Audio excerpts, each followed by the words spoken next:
Hey guys, can you hear me? Hi, Rachel.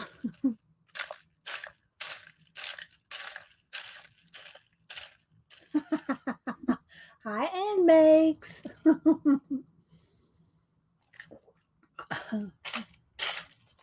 Ooh, I got a lot of lemon in that one. So, how's everybody? How's your weekend? I pulled out collage stuff. At first, I thought I'd been working this morning. I've been working on a dog portrait this morning, but I said, well, I don't know. That might not be very kind of. I don't know. So I just decided just to go back to some collage today. Hi Terry Brett. How you doing? Hope everybody had a good weekend. We kind of chilled because last weekend was, Hubster was doing all they were traveling and did all we were just busy the last week. So this weekend we didn't really do anything. I think Denise is going to come down for Mother's Day next Sunday. I don't know if the grands will be able to come or not. We'll see. Hi, Look, Debbie. It's like brand spanking new. Debbie sent me this book, and I'm going to read the first, the introduction. But she said, I hope it's because it's a used book, and it was originally published in hardcover in. Let me get the dates here. The hardcover was originally put out in 1980, and this soft cover came out in 1992. So this is from 1992, and it looks brand spanking new. The spine wasn't cracked, nothing, Debbie. So it's perfect. Hi, Debbie Bruce. Debbie Bruce, check your mail. I sent you something. Let's see, Pamela, how you doing? Barb Chicken Pot Society. Linda Renz. Get my voice going here. Hi, Janet. How you doing? let me get a sip of lemon water. Keep my voice going here. So hope everybody's had a good weekend, got doing something creative, keeping yourself as joyful as you can with your creativity. Let's see. Hi, Maseki. So I pulled some more collage books and my books that I'm working in this year, and then I wanted to read out of Mrs. Delaney that Deb E sent me. Yes, ASMR's Rachel. And let's see, I did post a new picture in the community tab for another book. I started reading, it's really good. It's a new book. I posted it in the community tab, which I don't think you can see the community tab on tablets. I can't see it on my iPad. So I don't know if you can see it on a phone or not. I'm not sure. But anyway, I try to post. This is just one book because it's big. It's a huge book. Well, I guess I could go get it, but I like y'all to go look at the community tab books. Hi, Dawn. Let's see who else. Hi, Hedgie. Yeah, Malibu's not in here right now because I don't say I ran her out, but I wouldn't let her up on the table because I was working on this dog portrait this morning and pastel. So this is what I've been working on. I just put them on this so I can move them around easy. So anyway, I've been working on this, and it's just kind of started. I'm about an hour in. It's about an hour in. So anyway, but I decided not to work on it this morning. I mean, on stream. Hi, Pixie Cora, Missy, Leona. Let's see who else. I'm sure I'm probably missing somebody. Thanks everybody for being here. So I thought that we would just maybe, these are a couple of the other books. I don't think I've shown these two. So, and work on in my, one of my collage books. I got two books that I'm working in this year. So they are 10 by 10 cardstock weight. I got them at Hobby. Well, I think they're both from Hobby Lobby. Let me see. That one is, yeah, they're both from Hobby Lobby. So they're cardstock 10 by 10.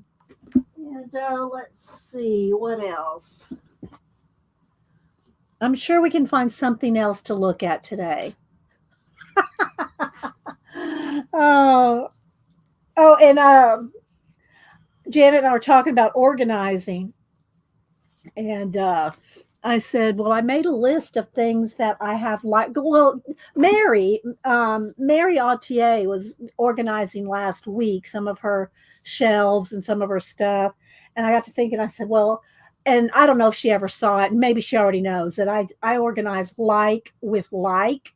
And if you have everything like all your inks together, all your paints together, if you have everything like with like, things stay organized. At least it does for me. So I made a list of everything that I have like, well, not everything, everything I could think of at the time. That's like with like. So I was going to read that too after in a little while. Well, thank you, Pixie Cora. It's good to have y'all here. Let's see. Hi, Icy. Good morning. Who else? Said hi to Barbara Chicken Pot Pie.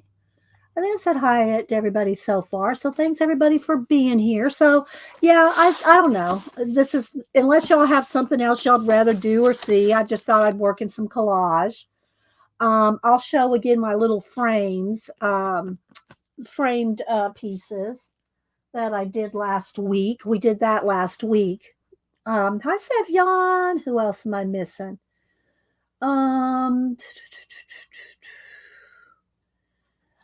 I started making the same list, but stopped for a couple of weeks. Well, I just looked around my room and saw what was already organized.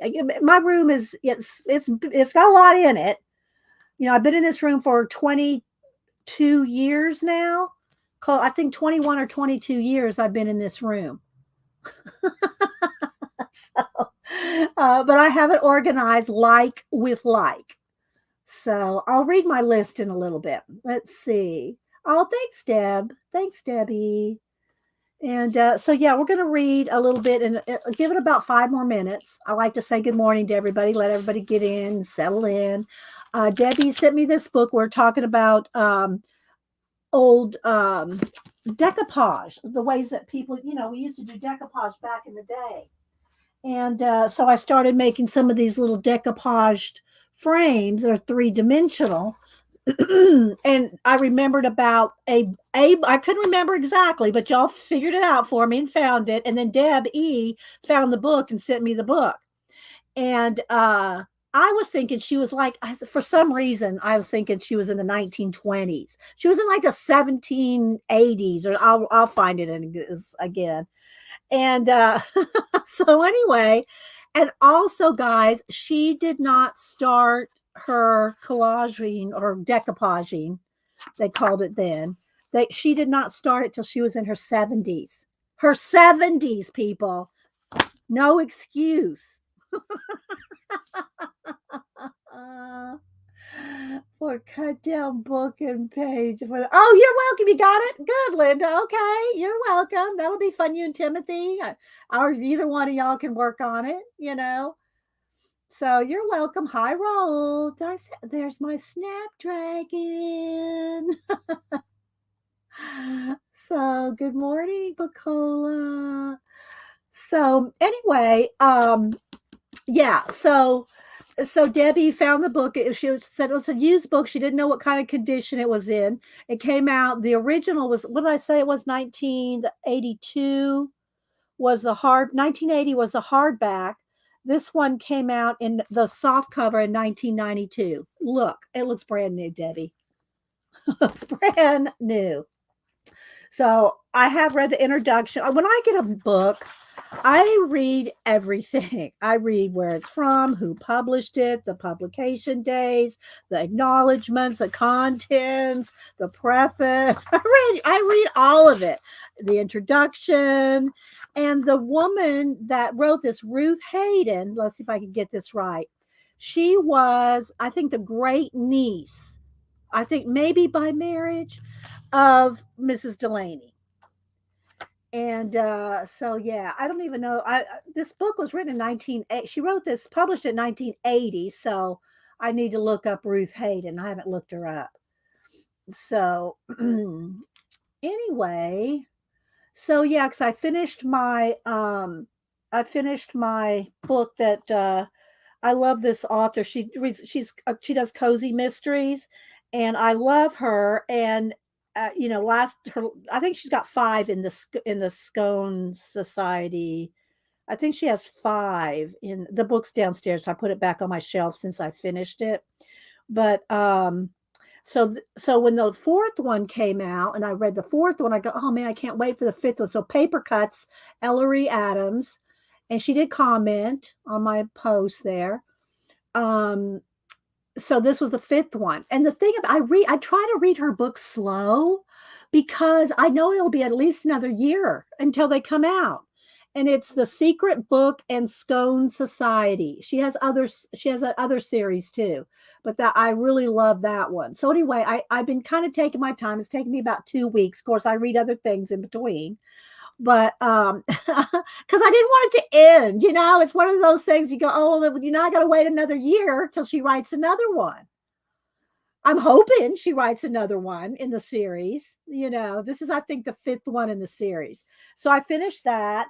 I started reading this. It's in the other room because it's what I'm reading. Hang on.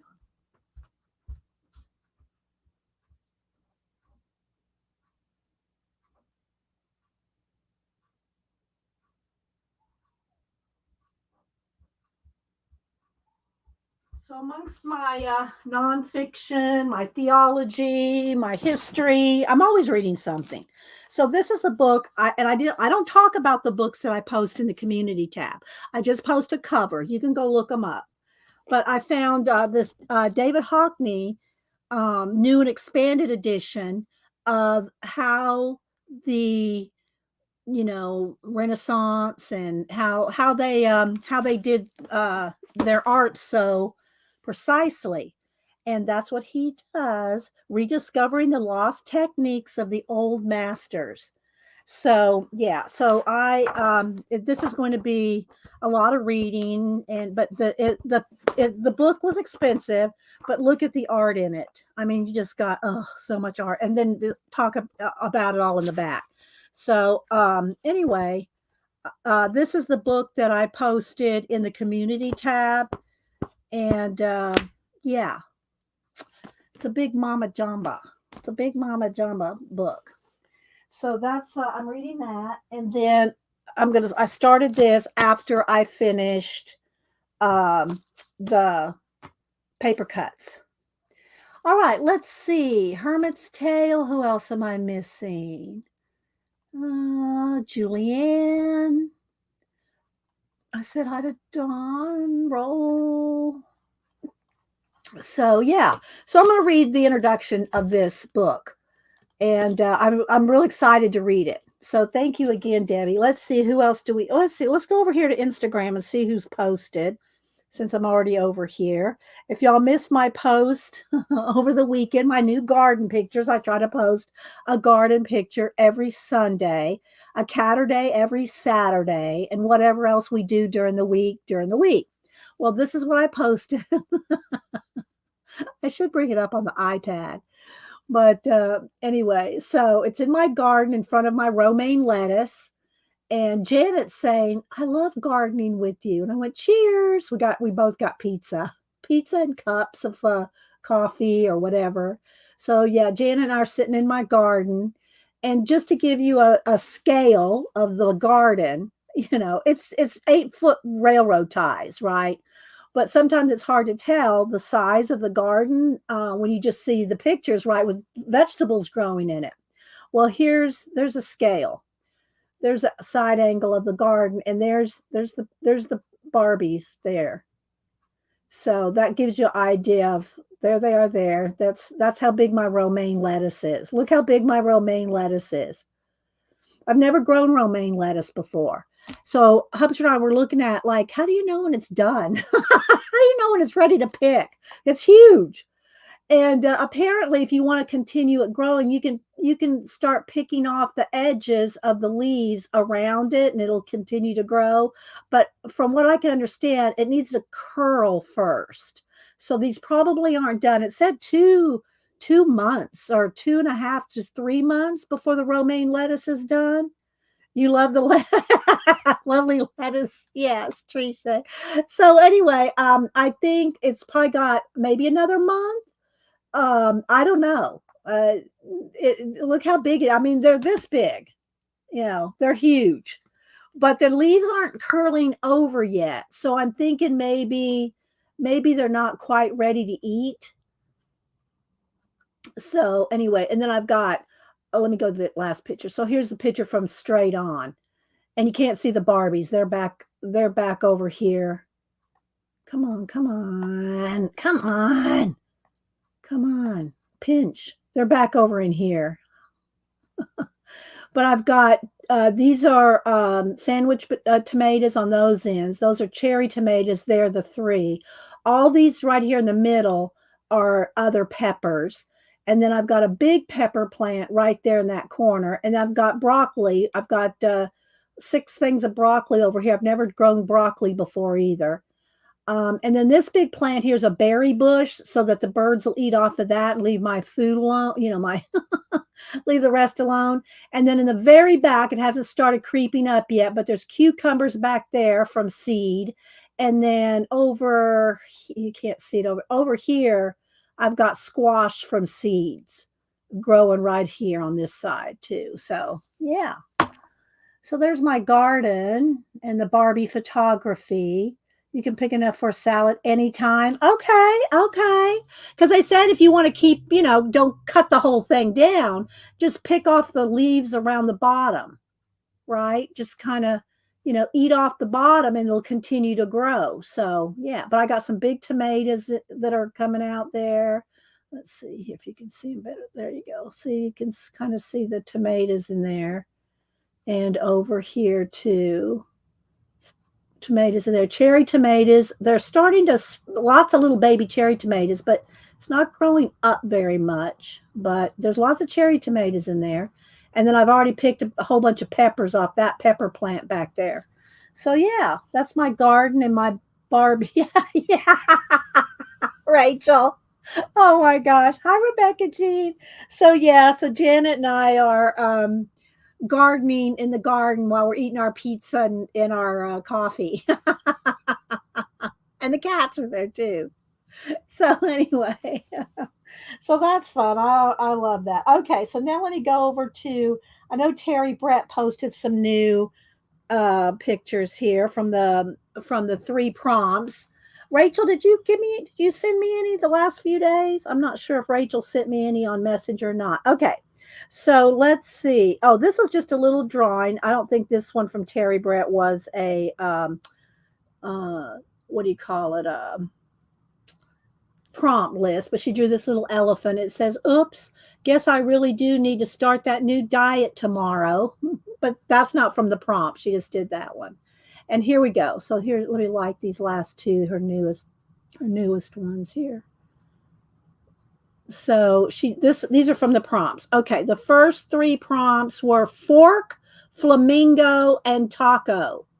So fork, flamingo, and taco. I have such an imagination. That's awesome.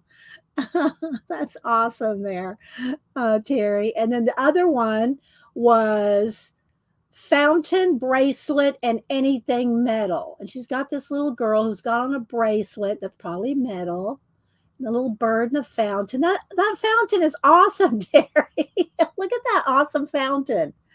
And the little girl, that's so good. Y'all are really. Oh, Rachel just sent a photo. So Rachel just sent one. So let me go over to Rachel's here. Hey, John, thank you for the super chat. How you doing? And I always try to mention if John pops in that he's our Oak Island YouTube guy. So if you want to know anything about Oak Island, I think there's 2 episodes left this season, John. Tomorrow night and one more. Let me see here. Okay, let's see what Rachel's done. Um, I don't know. I guess she's commenting to Christopher on this one. Artist at large. Oh, this must be Paul. Is that supposed to be Paul Paint with his pants down?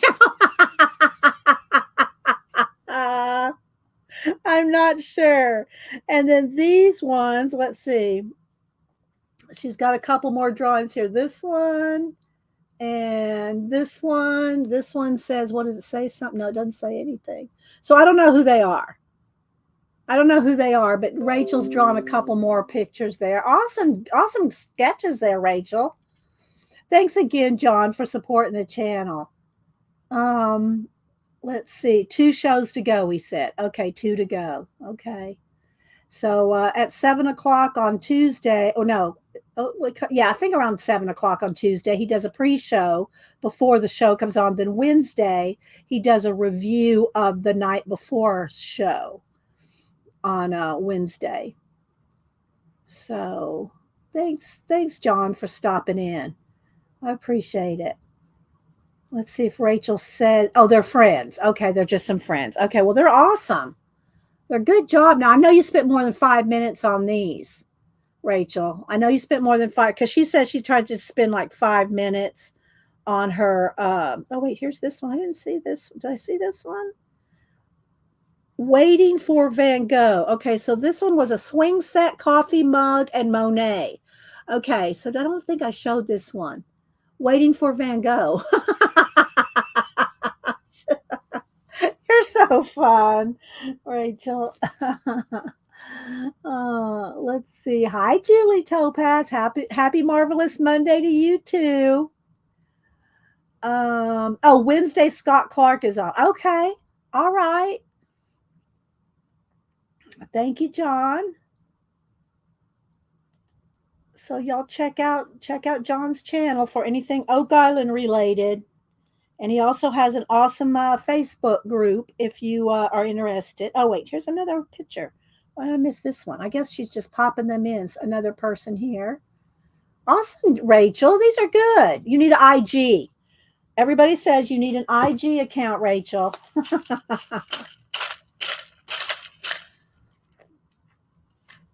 Okay, so let's go and get started. Again, probably do some collaging today out of my 2 books. So how I do my books is I try to put something on every page. They're just tacked down. This one doesn't even stop. Well, yeah, I guess it is. It's from here.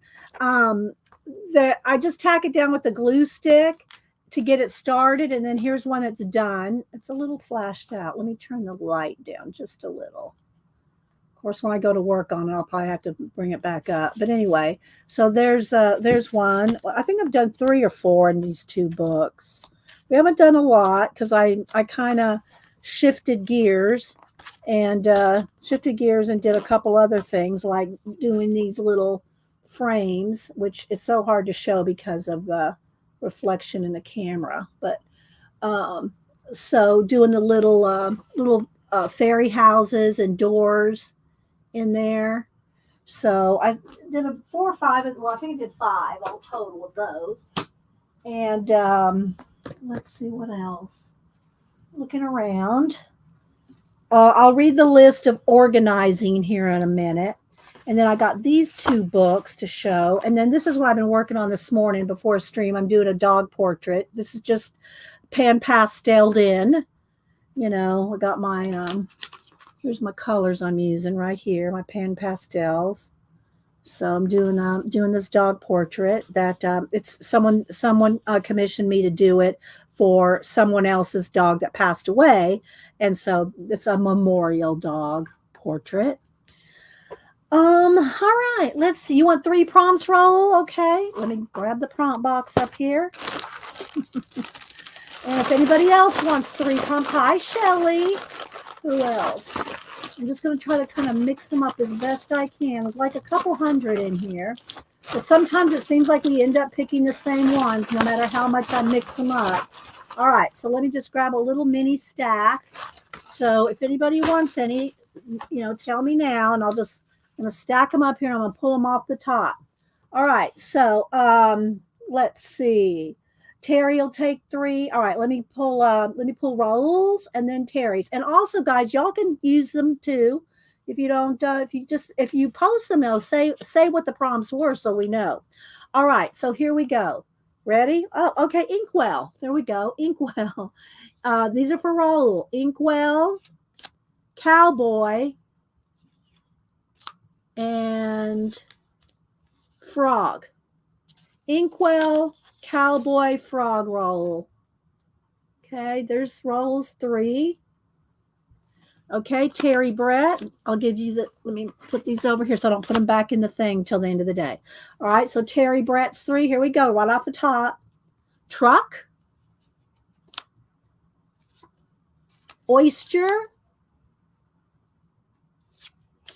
and Demon.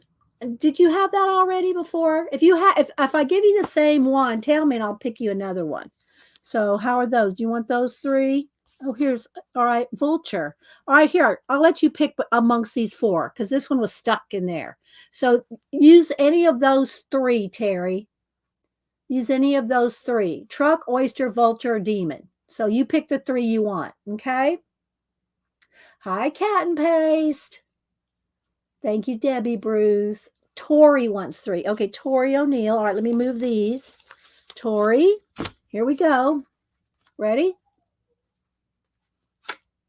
Umbrella, Red, and Vermeer. The artist Vermeer, which is covered in that book that I'm reading. So there we go. There's your 3. Umbrella, Red, and Vermeer. So that's for Tori O'Neill. Anybody else? Who else? They're fine. Okay, yeah. Pick from those 4. Hi, Christopher. How you been? Thank you for the super sticker. How you been? Have you done a video lately, Christopher? I don't think I've seen you do one in the last couple weeks. I hope you're doing well. Thank you so much for supporting the channel. Let me get another sip of water here. Thank you, Christopher. Linda Rance wants 3. Hope you're doing well, Christopher. I haven't seen you around, so hope you are good. Thank you so much for supporting the channel. You want 3 prompts, Christopher? All right, Linda Rance, here we go. 3. Grapefruit, paints, and the 1500s. Grapefruit, paints, and the 1500s. So there's your 3, Linda.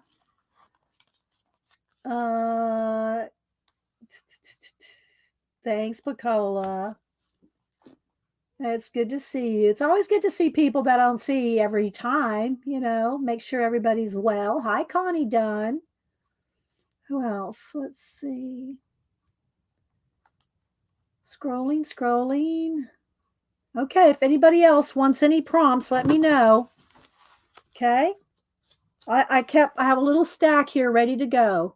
So that we haven't used yet. These are the ones that we have used. I'll put those off to the side. And then these are the ones we haven't used. So if anybody wants any, I've got some right here ready to go. Okay. All right. Let's see. What else announcements do I have? If any of y'all follow Gary Hodges, he is his book is out on Etsy. I don't have the link right handy. Let me see if I can get over there and find it real quick. Let me go to Etsy. Hang on, guys. Let me see if I can find a link real quick. I think it's under Gary. So his third book, his third comic is out. Well, it's out in a couple weeks. But let me see if I can find it. Yeah, I don't know if I'm going to be able to find it. All filters. Let's see. Let me find. Somebody's probably already found it. I want to find it by channel, but Etsy's hard to search sometimes. Etsy's hard to search. I'm looking for the filter. Let's see. Well, I'll have to put the link in the description later because I can't find it right now. I don't want to leave y'all hanging while I'm digging around trying to find it. But Gary Hodges' book, let's see here. Hang on. Let me go to his channel. Well, wait a minute. Let me go to Instagram. He has a picture of it on Instagram.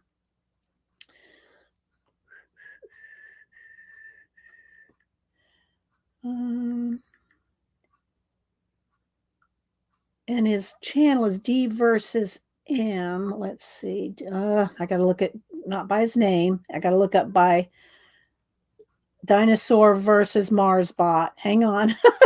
Dino. There it is. Okay, there it is. Dinosaurs versus Marsbot is the name of his DVSM. That's the name of Gary Hodges' channel. And his newest, is that the newest? No, this is the newest. So you have to go look him up. Go look at his channel, his YouTube channel. Who else am I missing?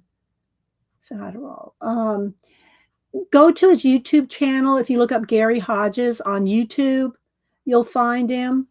And his new comic is going to be out in a couple weeks. It's on Etsy. Here's a picture of it. There's a picture of it. So that's a picture of his newest one. I've got his other two. This is a third one in the series. And you ought to just get all three. You should get all three. If you like any kind of UFO stories, you'll like Gary's books.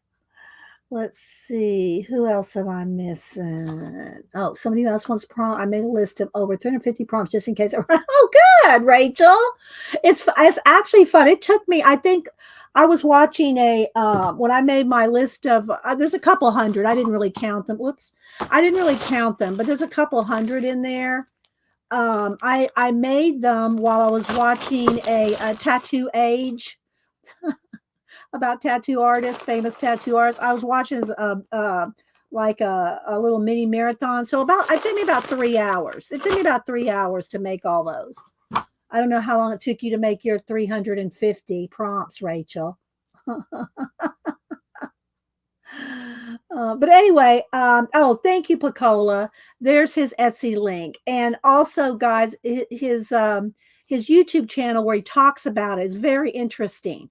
If you really want to get a feeling for his books, then go watch a couple of his YouTube channel. I mean, a couple of his YouTube videos. This last Saturday, he announced it and talks about it. He has a little trailer on there. I didn't ask him if I could show his trailer. So go over to his trailer for the book, not like he lives in a trailer. Oh my gosh. The trailer for his book. He did a little video for the book, and he shows it at toward the very end of his last video. If you want to see a little clips of I wish I would have asked him. I wish I would have asked him if I could have shown the trailer, but I didn't, so I'm not going to without his permission. Let's see. I sent you the book of Art of Knitting for your collage. The Art of Knitting.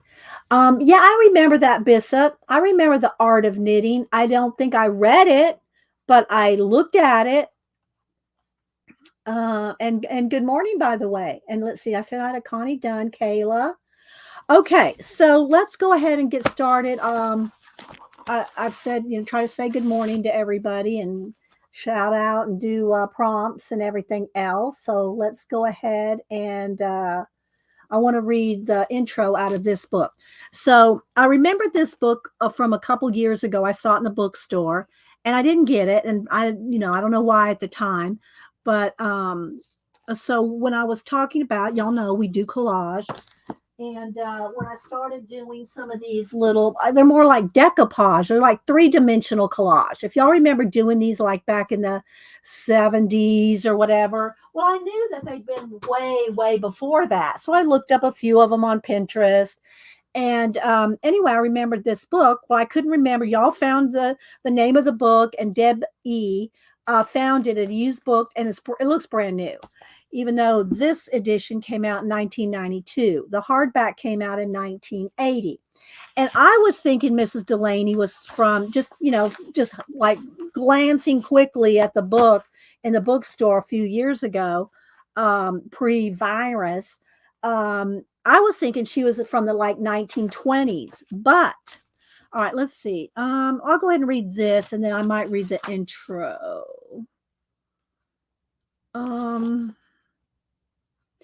Yeah. Let me read this first paragraph, and then I'll read some of the intro. We'll see how far I won't do a deep dive in it. And so let's see. All right, put it in caps if y'all are talking to me. Okay. All right. The highest bred woman in the world and the woman of fashion of all ages. So Edmund Burke spoke of the witty and charming Mrs. Mary Delaney. Her years of, she lived from 1700 to 1788, whose paper mosaics, Mosaics, paper mosaics, beautiful pictures of flowers made from hundreds of pieces of cut colored paper and put together with astonishing precision, were the crowning achievement of a long and creative life. Amazingly, she was 72 before she embarked on the 1,000 flower collages. But she'd already made a name for herself with her exquisite works of embroidery, decorative shell work, and landscape sketches. Through a study of Mrs. Delaney's correspondence, Ruth Hayden recaptures the atmosphere of privileged society in 18th century England. Mrs. Delaney was a friend of Handel and the correspondent of Swift. Her deep friendship with the Duchess of Portland brought her into contact with some of the greatest botanical artists and botanists of her time. So it goes on. I won't read any more of that because I want to read the intro. So here she is. And she's Ruth Hayden was, I think, her great niece, I think. And it might have been by marriage. I can't remember now. I'm not going to go read all that, but I'll just read a little of the introduction. All right. By the 1780s, she was as old as the century. Mrs. Delaney had become something of a legend. She embodied for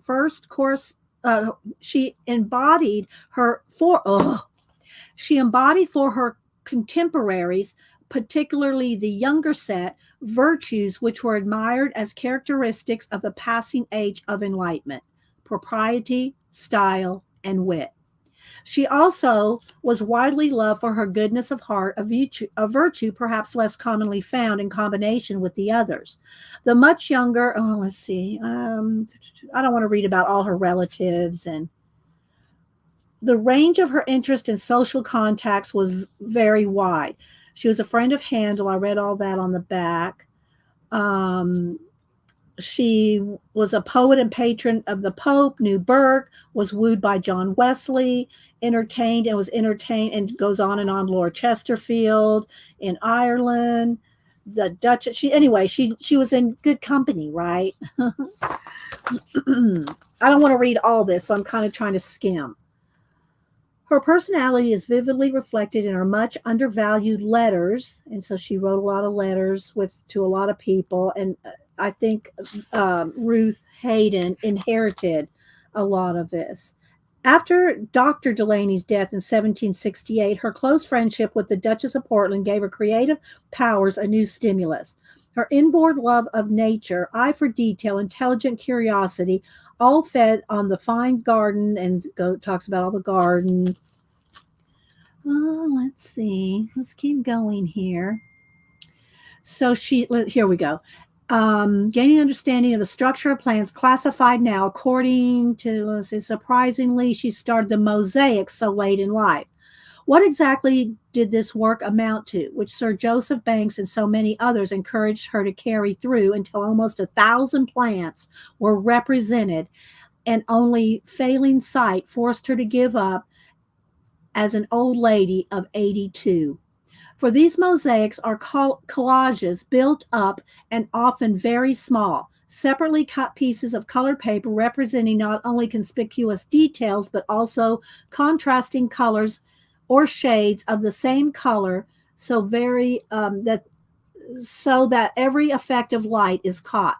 For example, the Damask Rose, page 109. Hang on, let's see.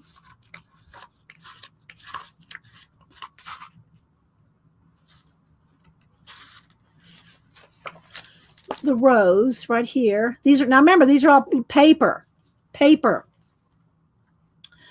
The stem of the spray do not consist of one shaped strip of paper, but are made up a number of variously shaded smaller strips. I don't know if you'd be able to see all this detail, but it's all little, little pieces of collaged paper. And she wanted to do them as botanically correct as possible. Let's see. A magnifying glass reveals the complexity of the plant's construction, although it blurs the intended image. So they're talking about some of the different ones in the book. It's a curious fact. Flower collages are not more widely known and valued. Perhaps it is because they have never come to circulation. Botanical artist.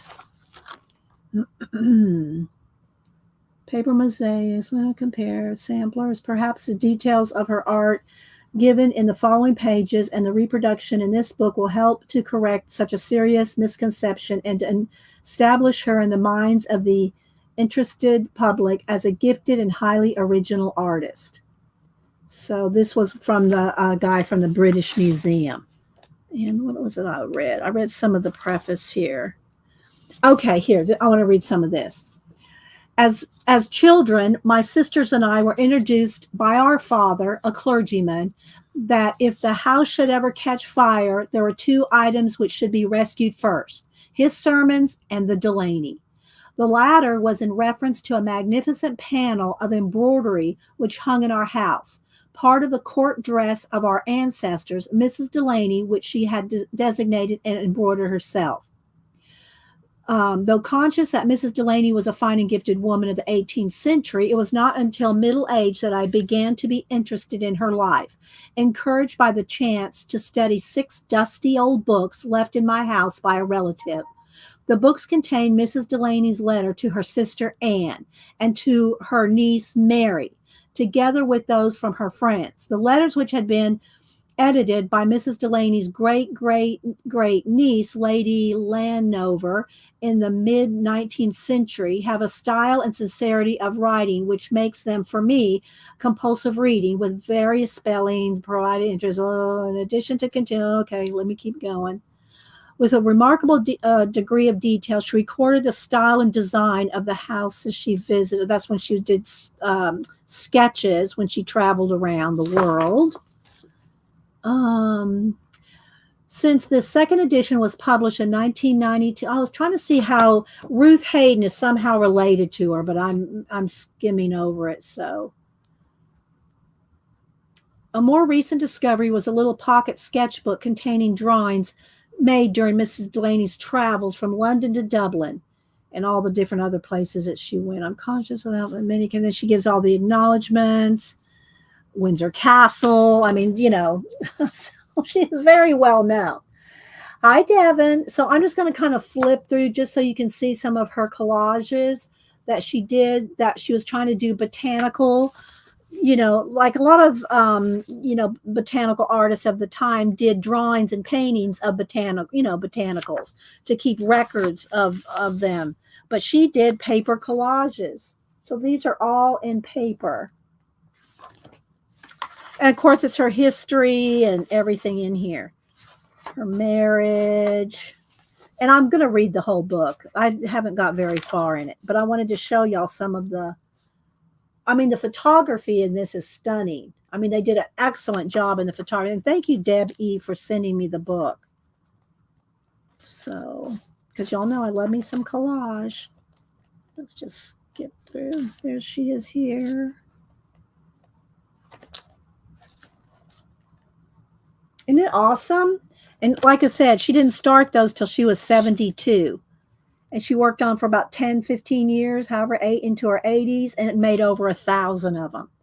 So in about 10 years, she made over 1,000 of them. It makes me feel like a slacker. I got to get crack-a-lacking on my collage. uh,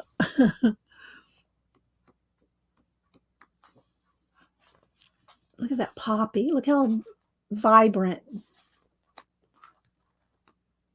I'm not cutting this up, Julie Topaz. This is a reader. This is a reader, and I'm sure it wasn't easy to find either. So, because this one was published in 19, the soft cover was published in 19 in 19. When I say 92, the first one was the hard back was published in 1980, and this one was published in 1992. So I'm excited to read it. I did start reading it, but I had to finish my mystery that I was almost done with. I had like, I don't know, 50 pages left over the weekend. I had to finish that. So anyway, so there's that. And then the other one that I ordered and got in was my David Hockney, and how he talks about how they use the camera obscura and the camera, I don't know which was which then back then. They have the camera Lucinda, is that it? And the camera obscura. So they use looking in a lens to get the detail. And so what he did is he wanted to see how they got, because they didn't have cameras, right? They didn't have cameras, but they had lenses and mirrors, and they could magnify it and project it on paper. So he wanted to study that. So he went through, where's his wall here? Where's his wall? Here's his wall. So he went through and got all these, he printed out all these pictures to study. So he wanted to study how they did the realism that they did back in the day. So he did an extensive study, including using a camera obscura to do his own drawings, to practice it, to see how well it actually worked. And then he put all together, all the evidence. So this is all his work on how he saw that they used the lenses to project and make outlines, if you will. But he's the first to say that's not what makes the artist the artist. It's the hand of the artist that does it, not the little projections, if you will. So I haven't got that far. I'm only up to page 33 or 4 or 5, somewhere. I'm right in here. I think I read that. So I'm right in here. So I'm only up to page 35. I haven't got very far in it because I did read, the intro to Miss Delaney and finish my mystery, and plus I read other books along the way as well. So I'm always trying to squeeze in a little reading time, and Hubster and I both try to read every night. We go to bed early and read.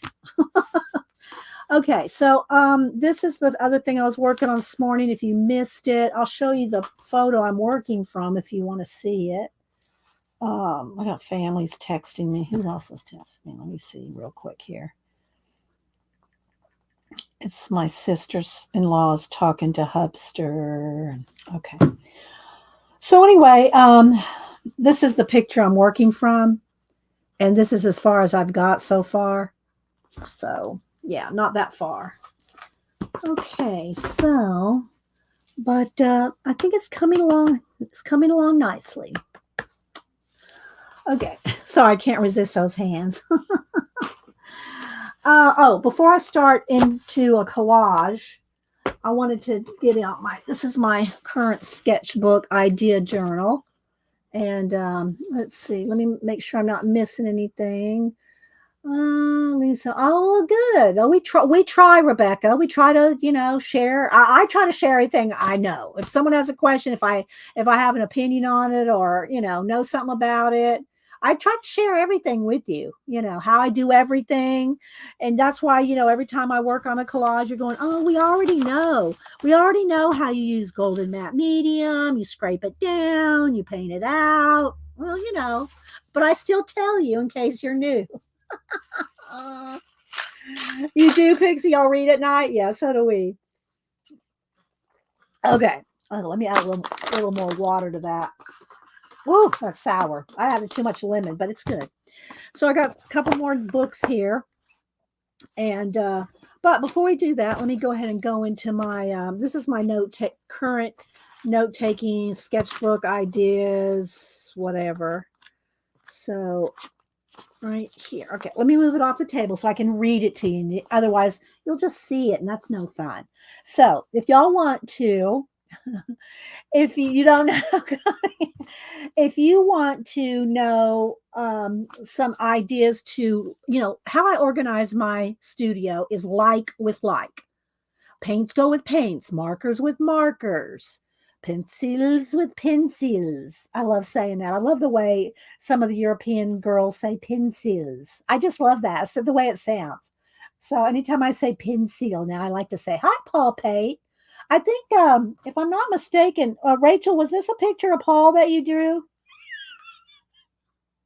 Was that a picture of Paul Pate you drew, Rachel, before I show it again?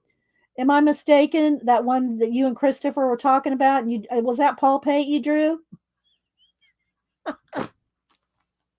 Rachel's been on a roll, so I think this is supposed to be you, artist at large. Is that with Paul Pate? Yes.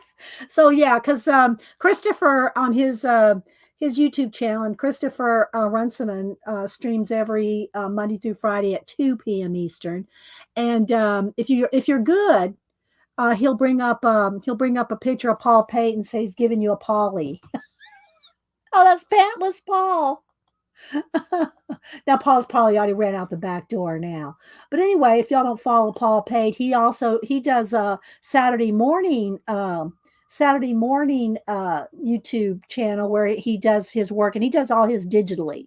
So if you like to see digi work done, then go watch Paul Pate videos on his channel. And again, he comes on Saturday mornings, which I'm usually out running errands on Saturday. So I have to watch the recordings. But Paul does, well, let me just bring up Paul's channel. Hang on just a minute. Don't run out the back door, Paul.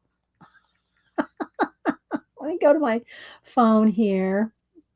YouTube, Paul Pate. And I also have Paul's comics as well. And he's working on the next one. Let's see. Search filters, channel name. Let me see if I can find you, Paul. Is it Paul Pate Podcast? I think that's what it is. Oh, gosh, come on. I think it's Paul Pate Podcast. Let's see. Let's go to his live. No, is that it? Is it the podcast, or is that a separate channel? What's your channel name, Paul? I get it in notifications, but I don't have everybody's memorized. It doesn't look like that's because you only have one live there. That's not it. So let's see.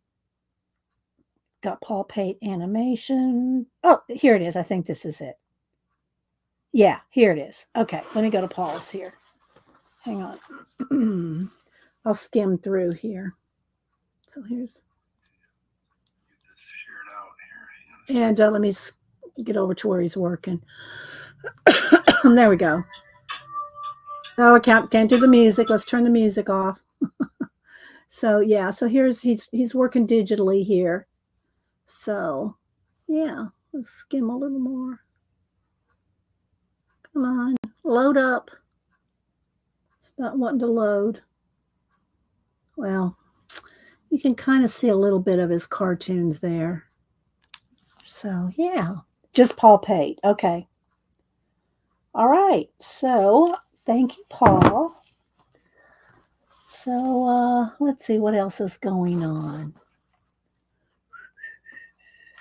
I was going to click on just Paul Pate. There we go. All right. Yes. Rachel's a hoot. Okay. So I've been in this studio art room, for probably about 22 years now. And so I have to organize things like with like if I want to find things when I want to find them. Like y'all seen my wall here of pencils and markers and paints right here, right in front of me. So I can just reach it, I can just reach over there and get a marker. I can just reach over here and get a paint. I can reach over here and get a pencil, whatever, right? So I can get right at, hi, Angie. So I made a list of everything that I have like with like. Now, this is not everything I have. It's just general. And you can do the same thing with your supplies. But my point in this is think about how you can organize your stuff like with like. For instance, where's my stamps here? Okay, so stamps. I have rubber stamps, acrylic stamps, stamp pad foamy. So I have 3 different kinds of stamps, right? Acrylic, rubber stamps, and the foamy stamps. And I have places for each, but they're together. I mean, they're, organized together. So I am going to read my list of things that are together. So you can do the same with yours, or you can, maybe this list will help you think about your supplies that you go, oh, I have markers. They're in a drawer somewhere. I don't ever use them. Pull them out or put them in a way that you'll use them. I don't have a lot of hidden things. That's why my room looks kind of full. It's because I have open shelves all the way around the room. My whole room is solid shelves around, and I can see everything. If I start putting, and I do have tools and other little things in some drawers, but most of the stuff is open where I can see it. Otherwise, I won't use it.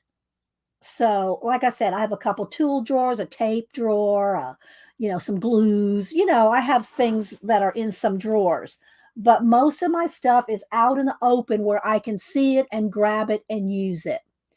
Let's see. Okay, Rachel's talking to Angie about something else. I said hi to Devin. Okay, so here are the like with likes. All right, I'm going to read them off. Pens and calligraphy. All right, that's not my markers. My markers are over here. So I have another place for pens and calligraphy stuff. Same thing for inks. All right, so I have inks, pens, calligraphy. And then I have pencils, and pencil cases. My colored pencils, a lot of them are in the cases, but a lot of pencils are in my rolls, my wrap, the rolls up, my everyday stuff are like, these are my everyday Prismacolor pencils in this case. And then I have these little cases here. This is my everyday stuff. So here's my everyday pens and pencils in this roll, in this wrap. And then my calligraphy and pens are in this wrap. So, but this isn't all my calligraphy stuff, but this is the stuff that I use, frequently. This is my frequently used stuff. And so I have it, in those rolls. Same thing for my frequently used pencils. But I have a lot of pencils in pencil cases. So like with like, you need to see your stuff out too. Yeah, I have to see it. Hi, Christopher. All right, so pens and calligraphy, pencils and cases, markers, which I have all my markers right here. And then I have my Posca markers. They're up in a little thing right above. I have a lot of highlighters that I use for different things. So my highlighters are together. And I already said the inks and then my bottle inks. Any embossing stuff that I have, which I don't have a lot of that anymore because I don't do a lot of stamping and embossing. I do more stamping, but I don't really do a lot of embossing. And my carving supplies. Those are with my rubber stamp accoutrement, where I carve stamps. And then, like I said, I have my stamps that are rubber and acrylic and the foamies. There's 3 different kind of stamps. And then my, I don't have a whole lot. I have a little few more than these, but I keep here's all my hand carved stamps. My hand carved stamps are here. And I still have a few other ones that are in a tub that I'd hardly ever use. But these are the hand carved stamps that I use. So they're like with like. They're not all over the place because I would never find them. Okay. Then stickles, which I have 3 that are sitting right here that I use all the time. I'm going to reach over. You'll probably see my clothes. But I keep all my stickles. I have 3 of these little they used to be my vacuum cleaner filters. My vacuum cleaners no longer have these kind of filters, but I kept these plastic cases for all my stickles because they fit perfectly. Right. So, but they're all right there. They're all stacked. These right here are all stacked up right there, except for these 3 that I use frequently that are right next to it. Okay, let's see what am I missing. Christopher says post a 3 word. Oh, you just posted? Okay, I'll go look at it in a second, Christopher. A bigger basket for those stamps. Yeah, I could if I carve many more, Devin. If I carve many more, I will. I have. Well, I didn't really want to pull things out to show you, but like, all right, for instance, here's my frequently used, or what I'm frequently using as far as my rubber stamps. And they're sitting in a bowl. Let me see if I can squeeze the bowl here. Look, here's my frequently used rubber stamps. But then I have those plastic bins with the lids that have the other ones in it. But these are the ones I use the most. So they're sitting right there on top of the bins, of other ones of these that I don't use that much. So they're right there. So I can get right at them. Okay, so all right, inks, ink bottles, carving supply stamps, stickles. All right, scrapbook paper and tissue papers. Okay, so I have bins of scrapbook paper and tissue paper. Any kind of sprays. So like here's my magicals. Let me just reach up over here. I have all my magicals are in about 10 of these. The little spray bottles. Okay. I've mixed them up. The magicals are powders and I've mixed them up. So I have a lot of them at the ready and they're just in these little Kleenex boxes, but they're on the shelf right there where I can find them, right? They don't get put in drawers. All right, let me see if I can get that back up there. And then all my inks are right there and then in a wall right over there. Out where I can see them. Let me get a drink of water here. Like with like. My Poscas are all in a thing, a tote, right up there. And then the large ones that I was using recently, I have them right handy. I have my Posca. I have my Poscas right handy. So I also have a tote of them right there, but these are the ones that I'm using. So I keep them on hand. Okay, everything's on hand. Then let's see. And cardstock. So scrapbook paper, cardstock, tissue paper. All my collage fodder, well, I've pretty much organized it fairly well.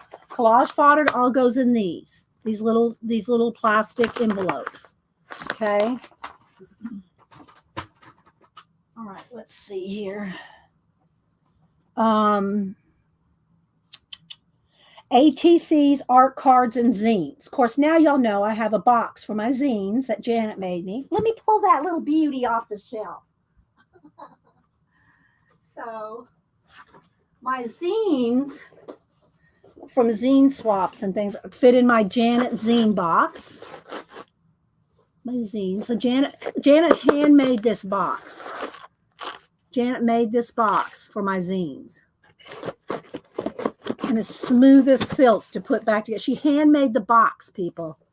She put me a little ladybug on the bottom. And then my other ATC's artist trading cards are in binders up on the shelf because I don't pull those out much. But I've got 5 huge, thick binders of ATC's. And then my other current art cards are in a tray. You've seen me pull those trays out before. I won't do it right now. But they're organized in a tray. So my art cards, zines, ATCs, and zines are all organized. My journals. And my journals, I've got shelves and shelves and shelves of either handmade journals or art journals that I've worked in. And I usually have those broken out by size. They're on shelves by size. And then I have my traveler's journals and traveler's things. I work in my traveler's notebooks on a cart sitting right there, right next to me. I think I've shown you all the cart, but hang on. So everything is like with like. Let me get a camera here. All right, hang on. So here's my cart with my traveler's journals. You can't tell, but they're too deep. They're too deep. Those are all the journals that I worked on last year. Last year we did a lot of those journals, so they're all on the cart. Right handy. Um, and again, all my sketchbooks, journals, altered and abandoned books. They're all the abandoned books are together. There's like I have 15 or 20, something like that, of them. They all have their own shelf. My finished artworks are in portfolios, and those portfolios are in the closet for the most part. Not all of them, but most of them are in the closet because they're big, and I can't just leave them laying around in the room. Then I have my tools. I have small tools and larger tools. Like I have all my scissors, tapes, glues, punches, things like that. Tools are organized, and most of the tools are in one of those stackable drawers. So they're easy I know what drawer the punches are in, what drawer all the different tools are in. Then I have my washi tapes. The ones that are hanging right here on my cart are the handy ones. Let me go back to the photo.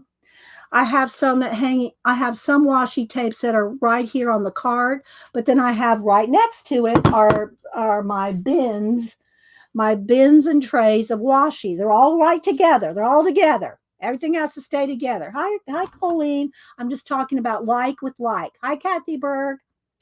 Okay, so the washi, then pan pastels, which y'all know they come in these trays like this, and I have mine out because this morning before the show I was working. Here's the current ones that I'm working with. I'm working on this dog memorial dog portrait, so that's as far as I got, but I got that I'm working on. Let's see. So then I have bead and wire. The beads and wire are all organized too. And all my beads are in different containers that are all together, but they're like these are some of my beads. The others are in those stackable circular things. Let's see. So I have beads. Beads are in here and beading wire. Okay. And then I have my other beads are in these kind of things. They're in these. So I can find them easy. Because I do use beads and jewel stuff like that in my prayer pouches that I mail out. Okay, then I have a couple under this desk here. I have that big pink tote. In the big pink tote are a lot of my dimensional things, the little pins and little things that I put on prayer pouches and those kind of things. Like, here's one of my prayer pouches. So this is my sample, and I make them a little differently now. But I have like to put this kind of stuff in. So when I make the prayer pouches, I have a whole like bin of stuff that I get these on when they're on sale. So that one just hangs on the wall for my sample. But okay, so hang on. I'm probably missing things in chat. Hi, did I say hi to you, Arlie? Yeah, I did. So then I have one basket of yarn, and then I have a few bins of fabric. And most of my fabric has come from Amore Fabrique Selena, which, by the way, she has, if you haven't been over to her Etsy shop lately, she has some cool looking like journal stuff to make journals with. And I think my order should be here today. So if the mailman comes before the show ends, I will show you my Amore Fabrique Selena purchases and to make some more journals. And otherwise I'll show those probably on Wednesday. So I have bins of fabrics and my Sari silk fabrics and all the stuff that I get from Selena. Lace trims and ribbon bundles. So I have my ribbon bundle. I know y'all are gonna think, oh my gosh, how does she keep on with this, but let me take a picture of my ribbon bundle corner. Okay. It's just that everything it's out in the open so I can see it. So here's my 2 ribbon bundles hanging on the wall, and they're huge ribbon bundles, but I can see them. If I need a ribbon, I go over here and I just dig through those ribbons and I can find a ribbon. So my ribbon bundles are hanging off the wall. Then I have a little basket right here. So I can reach for anything. I can reach for anything. It's right where I know where everything is. Then I have my paintbrushes, which I showed y'all the old ones that I keep to show if like Arlene or somebody needs. I can't throw away old paintbrushes because they can still be useful. But here's here's the ones that sit right next to me. For the ones that are current, I can currently use. These are my current paintbrushes sitting right there. See, I'm hardly even having to get out of my chair to show you everything. And then I have the drawer. I showed you the drawer O paintbrushes that are the old ones, right? Now I'm getting up to take a picture. So here we go. Let's see if I can get a picture of this. So these are also other paintbrushes for other purposes. Now remember, y'all have to remember, people, I've been at this decades, right? And I've been in this room 22 years. So don't judge me. Okay, let's see. Janet. So here's one of my carts of all my other paintbrushes. And they're all divided up by size, by type, and in little jars and coffee cups. So I can get to any of those at any time. Okay, my paintbrushes. Other than the ones that are sitting on my desk. What's wrong with Janet? Her back is sore. What have you been doing, Janet? You been gardening? Did you garden this weekend? I just saw somebody say Janet's back was sore. Let me go back up here. What's wrong with you, Janet? So I'm waiting. Oh, do you hurt you? Pulled your back? All right, we gotta go back here and look. Hi, Elisa. Wait a minute. Hi. Let's see. Hi, Big Fee Flaw Flow. Let's see. She's trying to decide whether she's going to stream. Oh, you overdid your back yesterday. So it was it gardening? You should have done what, Janet? What were you doing? All we did yesterday was eat pizza in the garden.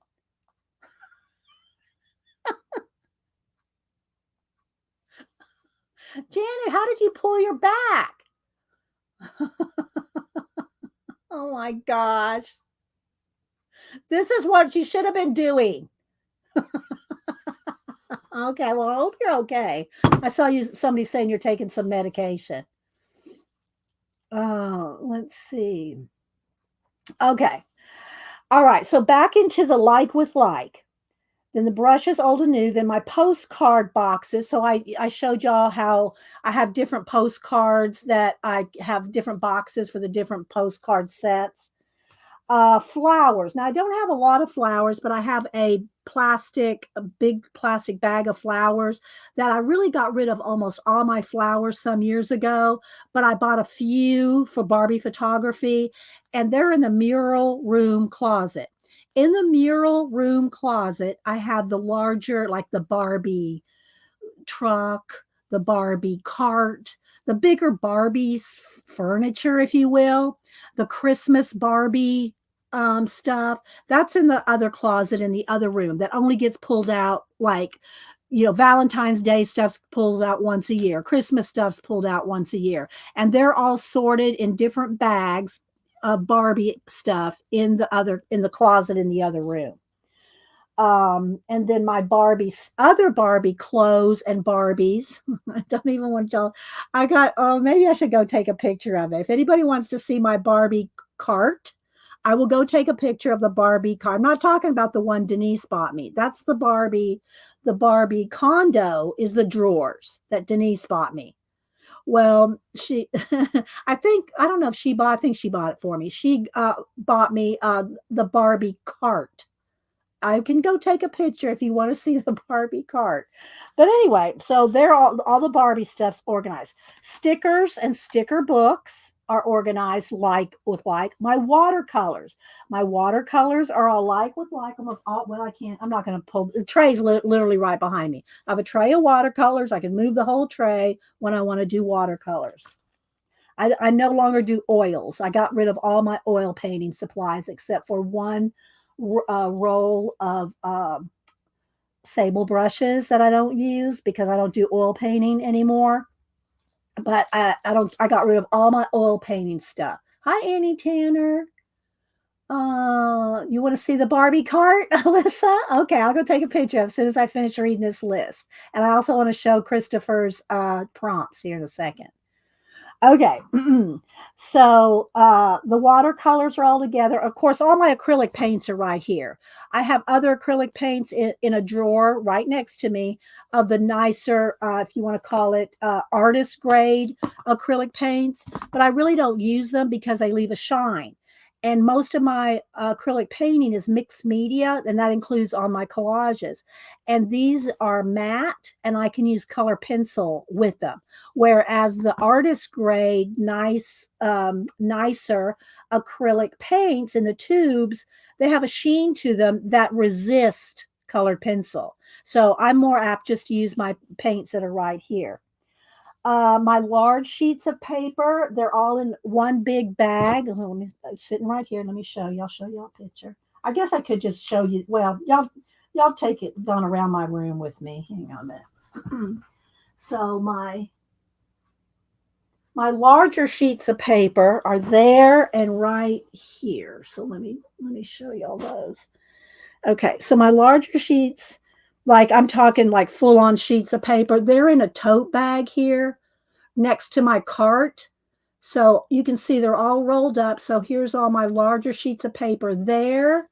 And then next to me is an old K and Company fixture I bought when a scrapbook company went out of business. I bought two of these huge things there. So there's my other papers. So large papers are in those. Do you do photos with some? No, I don't, Pixie. Let's see. Hi, Barbara Robinson Smith. Who else? Denise. Yeah, Rachel. Okay, so there's the papers. Then anything to do with the tags, ATCs, artist trading cards, and zines. They got 3 shelves. And I showed you my collage packs. They're all in those plastic totes, or those plastic these things now. I keep all most of my collage stuff in here. A lot of them are still in books like this. All right, so it's still like with like. And then let's see, next, I have collage binders where I try to sort and kind of organize some of it, but most of it doesn't make the binders. I got 2 huge binders. They're pretty full. Stencils are all together. I keep them. They're in a little bin right here. Well, I won't get it. It's right there. I have a bin of stencils.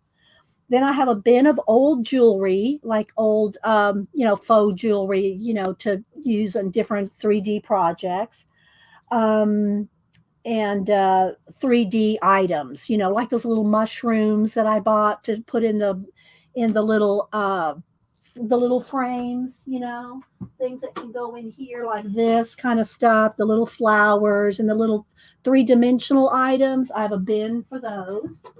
Everything has a place. Trust me, everything has a place. My altered books, already mentioned that. My magazines and calendars that are for collage. They're right there. I've got a stack about 2 stacks about this tall of calendars, old calendars. I don't use a lot of magazines except for some of the art magazines that I tear things out to use for like this kind of thing, for like what do you call it? Like landscapey looking things, that gets mostly painted over. But yeah, this is like an old calendar. Okay, let's see. My wax seals have a bin of their own, and it's right up under here, right up under this table. And I mentioned my sketchbooks, new and used. My art books, all my art books are in the mural room, except if I'm just happen to be reading or using them for reference or something in here. But all my art books are in the mural room. And my other books, my regular, library of books, my library is downstairs. Color books are in the mural room. And y'all know how many of those I have. And my daily journals and desk journals, those are on the top shelf up over in here that I've shown y'all before. Glues and varnishes are in one of my carts next to those paintbrushes. My Society of Idea Collector binders, I think I have 15 to 20 binders of just ideas. My old art and current portfolios are in my closet. My Barbie supplies are mostly downstairs. The bigger Barbie supplies are in the mural room closet. And then I have, let me just take a picture of this real quick. On the back of my door here, hang on.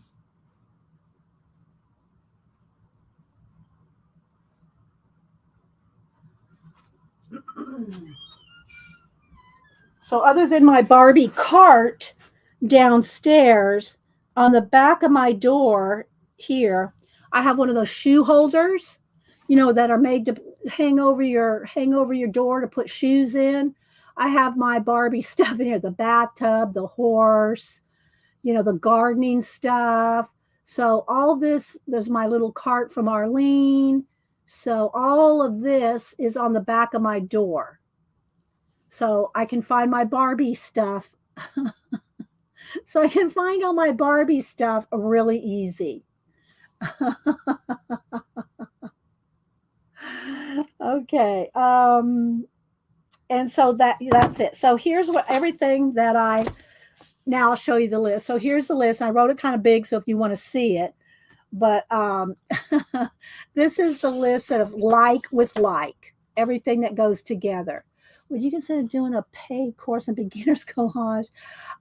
Karen, all my collages, I'm going to be honest, all my collages are exactly the same.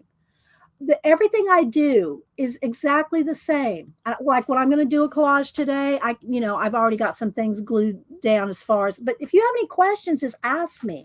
It's everything I do, whether it's an art card, whether it's a collage here, or whether it's an altered book. Now, abandoned book rather.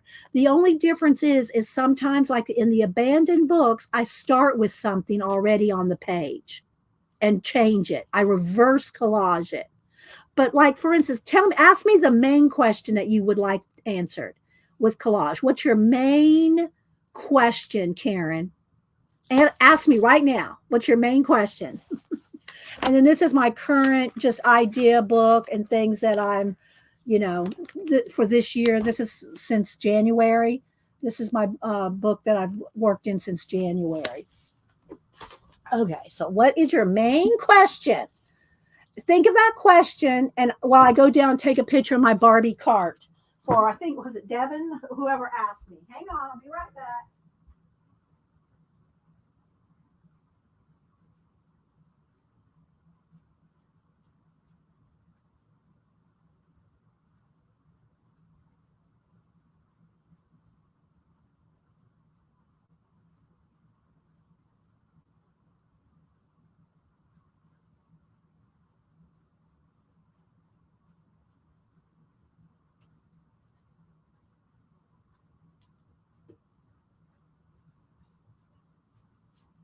All right, let me see if the question has appeared.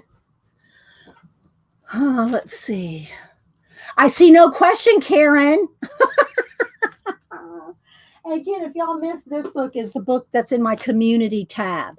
This is the book that's in my community tab for today. I only posted one book because it's large. I couldn't really get 3 on the page to post in the community tab. So this is the newest book I got, David Hockney's Secret Knowledge, Rediscovering the Lost Techniques of the Old Masters. And it's a big mama, but it's I'm reading that one as well. But that's the one in my community tab. All right, let me see. I just ran up and down the stairs. Let me catch my breath.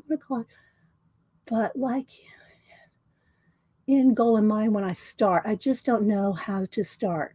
I collage simple at the moment. Okay, all right, let me think of that about that for a minute, Karen. Okay.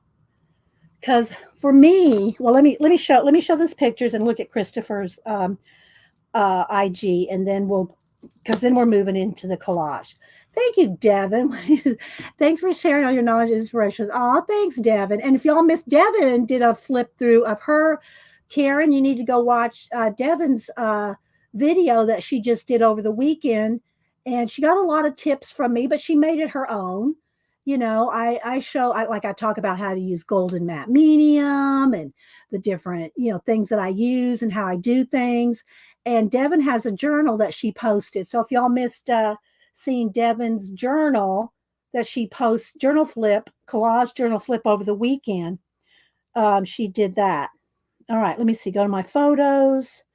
All right, so this is the one that Denise, and I got my Harry Potter box of books that I've got to read next. Well, I'm going to read those off and on. I'm not going to read them straight through, but my box of Harry Potter books that Janet got me for, was it my birthday, Janet, I think. So this is my condo where a lot of the clothes and stuff like that live. But here, let me turn it sideways. Don't judge me. All right, here's my Barbie cart. All right, so here's the thing there, the condo. Here's my Barbie cart. So these are a lot of the Barbies that Zandra sent me, and a lot of the clothes that Selena sent me that she got at a estate sale. So you can see I've got all my Barbies. There's all my blondies. I got my Kens. My Kens are over here. There's my Kens. And then all my clothes are in bags, labeled. They're all labeled: shorts, bathing suits, costumes, pants, dresses. They're all labeled. They're all bagged and labeled. So if I need to do a garden scene, I know I can go to the shorts, the shirts, the pants. They're all labeled. See how organized it is? Like with like, even the Barbie clothes. The Barbie clothes are all organized like with like in plastic bags.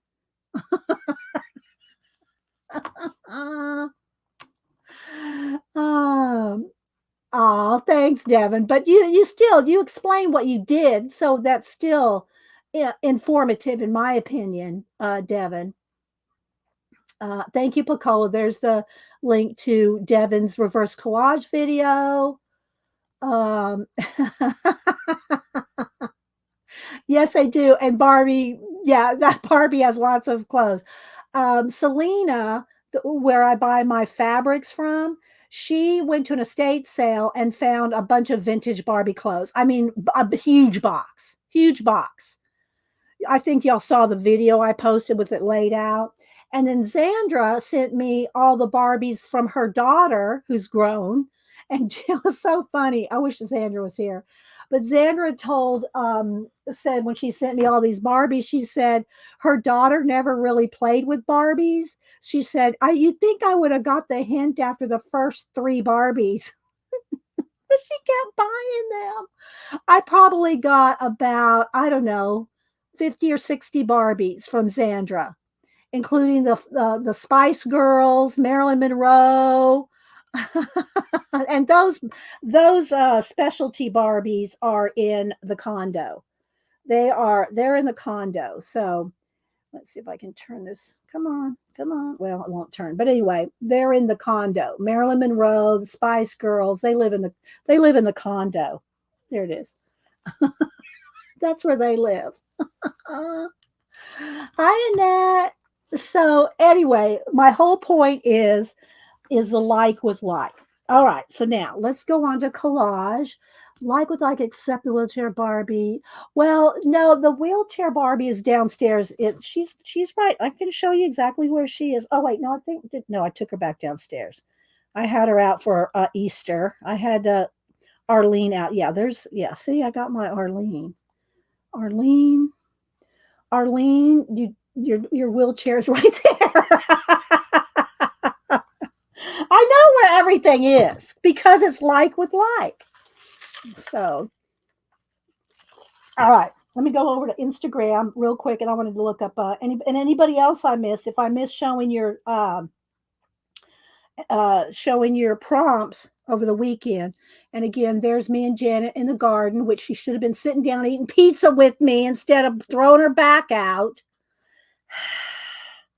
And then there's the garden, just so you can see the scale. There's the Barbie. There's them right there.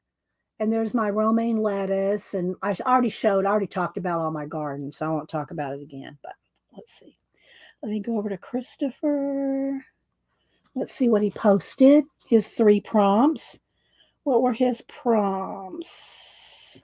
Oh, and he did you go out for the free comic day, Christopher? I don't know if he's still here. He's probably got tired of waiting for me to show it.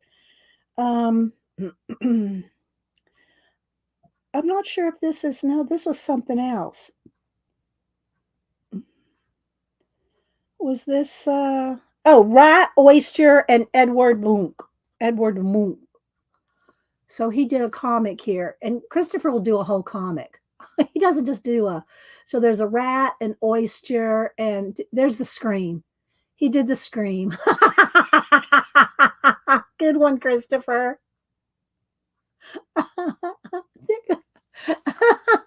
Yeah.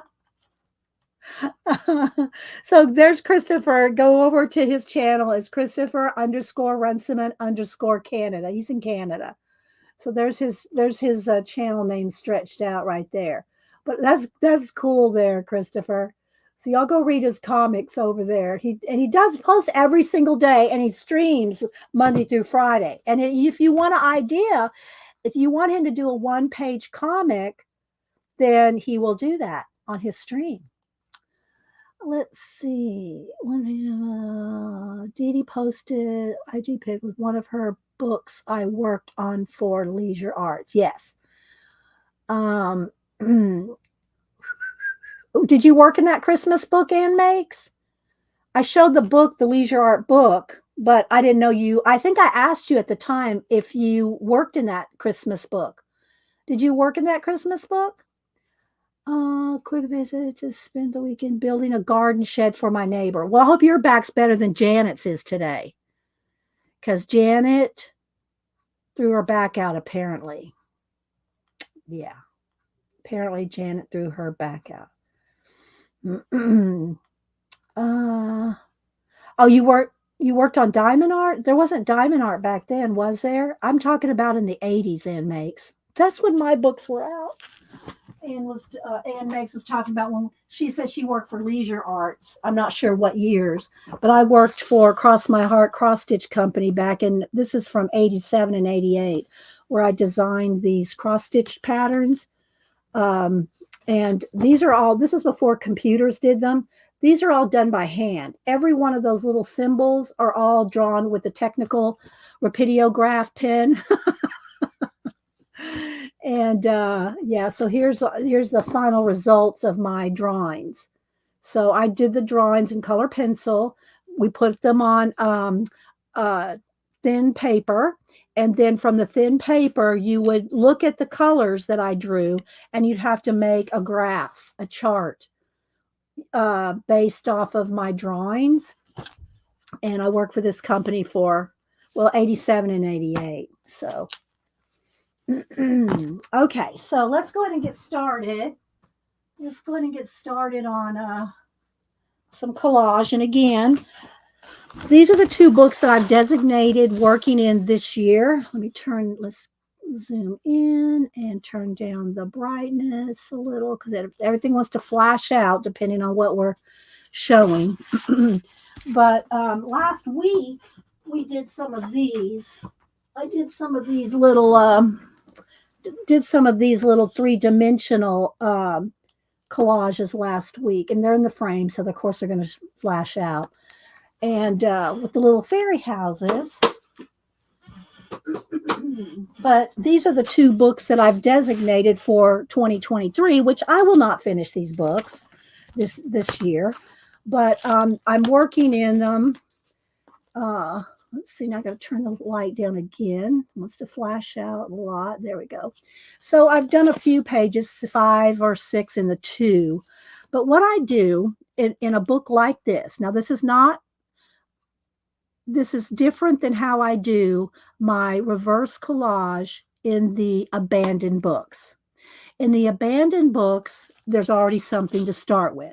So if you are new to collage and you don't know what to do or how to do it, I could recommend that you start with a book to reverse collage out.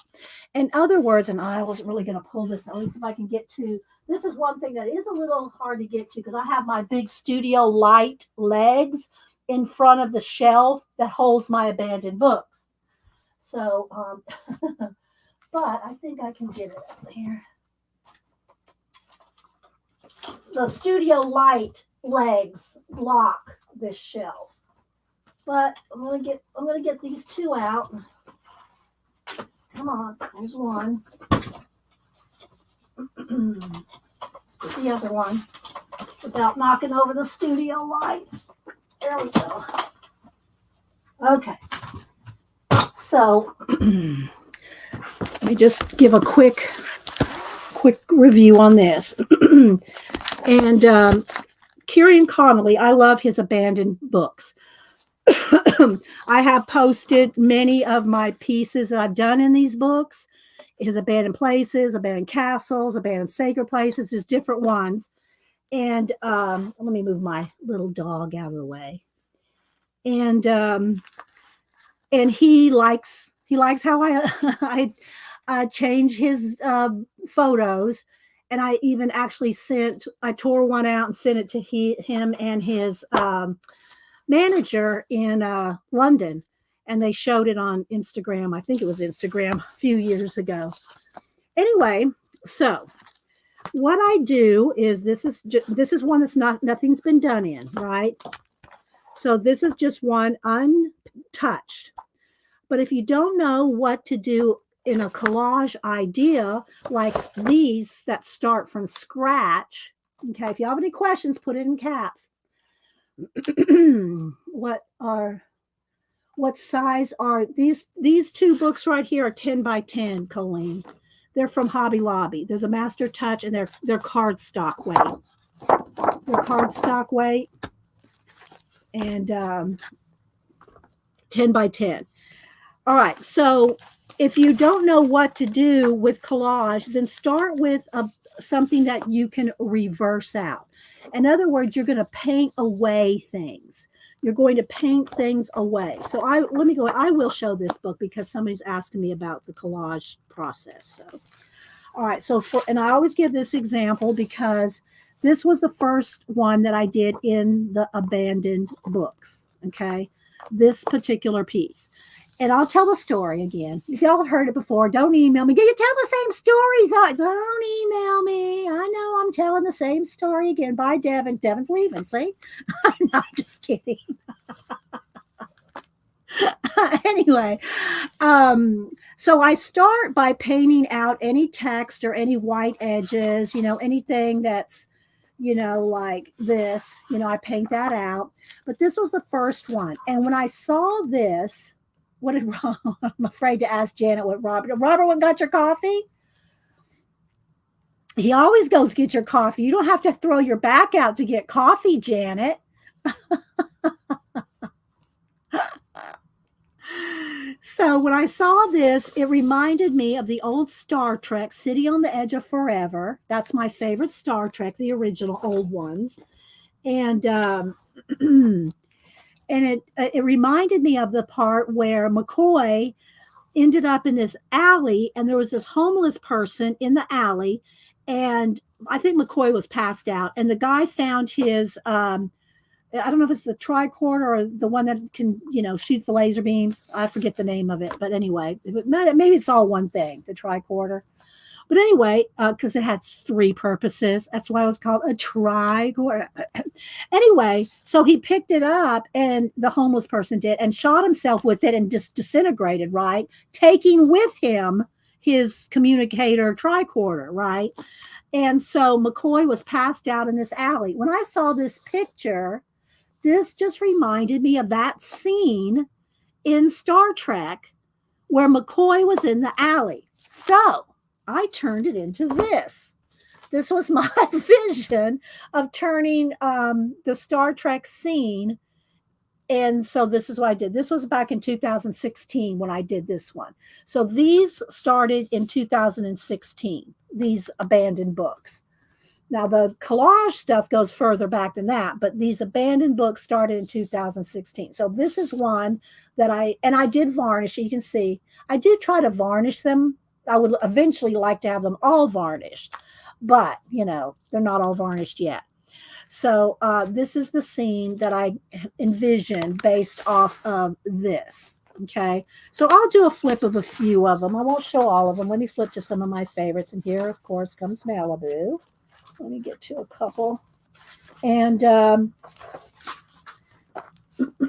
gonna have to. Nope, you can't sit there, baby. You have to sit. Let's just get down this pan pastels. Nope, can't get in the pan pastels. Ay. I forgot I have my pan pastels sitting right there because I'm doing that dog portrait. You'll have to sit on the floor today, honey. Okay, let's. I'm trying. Okay. And I cover up any page number, so sometimes I have to kind of think of where I try to keep them. Let's see here. Okay, this one. What pages are we on here? It's not that far in. 30.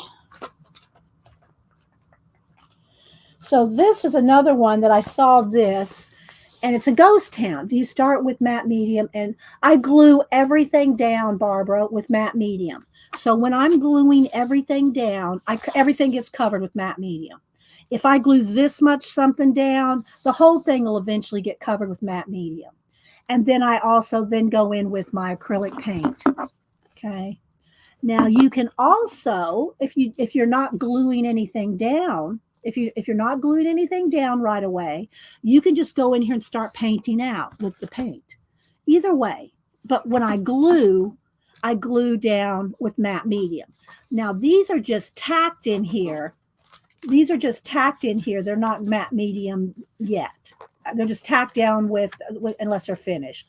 They're tacked down with just some glue stick until I get to the matte medium. And then I glue everything down with matte medium, and then I go in and paint. But if you already have something to start with, if you're intimidated to start with a collage and you don't know where to start, I suggest you start with a book, an art book. Now, a couple things. Don't pick abandoned places if you don't like abandoned places. Not everybody likes creepy abandoned places. If you don't like that, you're not going to do 200 pages and finish a book. Okay, I've been working on, at least eight different books. I have duplicates of them, most of them. So I have like 16. I'm not sure exactly. I have to recount them, but I have duplicates of most of my abandoned books, abandoned castles, sacred places, abandoned, all the different abandoned books. But if you don't like abandoned places, don't get this book. Okay, because you will not finish them if you don't like working with it, right? So that's my first recommendation. Find a book, find a travel book, one on Italy, Hawaii, or cats or dogs or birds, or find a book and I would recommend a hardback. Find a book of a subject matter that you will enjoy working in: flowers, gardens, gazebos, vegetables, flowers, anything that you like. Otherwise, you will not stick with it. Okay. So when I saw this page, I thought, what happened to this town? Why is it abandoned? So, I always tell you on the Society of Idea Collectors, always ask your questions: who, what, where, why, when, and how. And Mary added, why not? to the list. So always ask the questions when you start any project, like what's going on? Who lived here? What happened? How did it happen? Well, I asked those questions, and my answer was a planet explosion. An asteroid or something hit the planet, exploded. So that's what happened to this town. It became a ghost town after this collision. So just make up a story, make up a story. And yeah, so you use your books on Italy. See, exactly, Barbara. So that's what happened in this town. Now, this one's not been varnished yet. So, it's got a matte finish.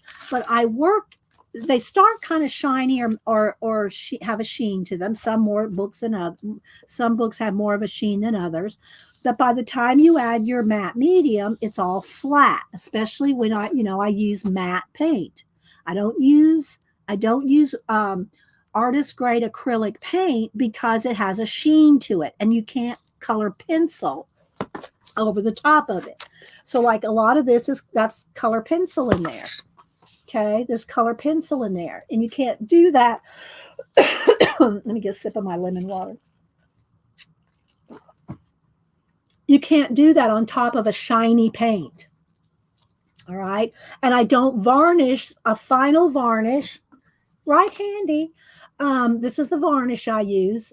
It's a Ceramcoat exterior interior gloss varnish for the final coat. Once you put this on, though, you can't really go back and work in it very easily. There's ways you could, but you're gonna have to work at it because you're gonna be working over a gloss varnish. But any water-based varnish, doesn't have to be this brand, but any gloss water-based varnish, because you want to be able just to clean your brushes out with water. You don't want an oil-based varnish. Okay. So that's what happened in this world. Okay. So then on one other page that shows something different is this one. I think it is. Let me go over here. No, it's not this one. Yeah, it is. Okay, so this one has 3 pictures. This one has 3 pictures on it, and I wanted this to be one cohesive world, okay? If this is not interesting, just throw in some questions. If I'm not answering the questions that you want answered, just ask them in caps, and I'll do my best to answer them. Okay, so this one has 3 different scenes, 3 totally different scenes. They have this like ghost town scene, the interior of one place, and then another view of this town. And but I wanted it to become one world. Let's see. Hi, Regina. Anybody else I missed coming in? So I did this to it and made it all one thing. So it's a lot of paint. And the reason I call it reverse collage is because I'm painting out things. I'm getting rid of stuff. I'm reversing the collage process. And then, of course, I glue things on top too. But I'm reversing out. Most everything on the pages is already there. And I'm painting things out. Now, this door, I added that. But it's all this. I turned this into one scene. So this is what it started as. And then I painted it all to make it look like, all that's paint there. I painted it to go with that hill. Then I made the water and, everything else that's going on. Okay, so let's see. Let's flip a few more pages. Okay.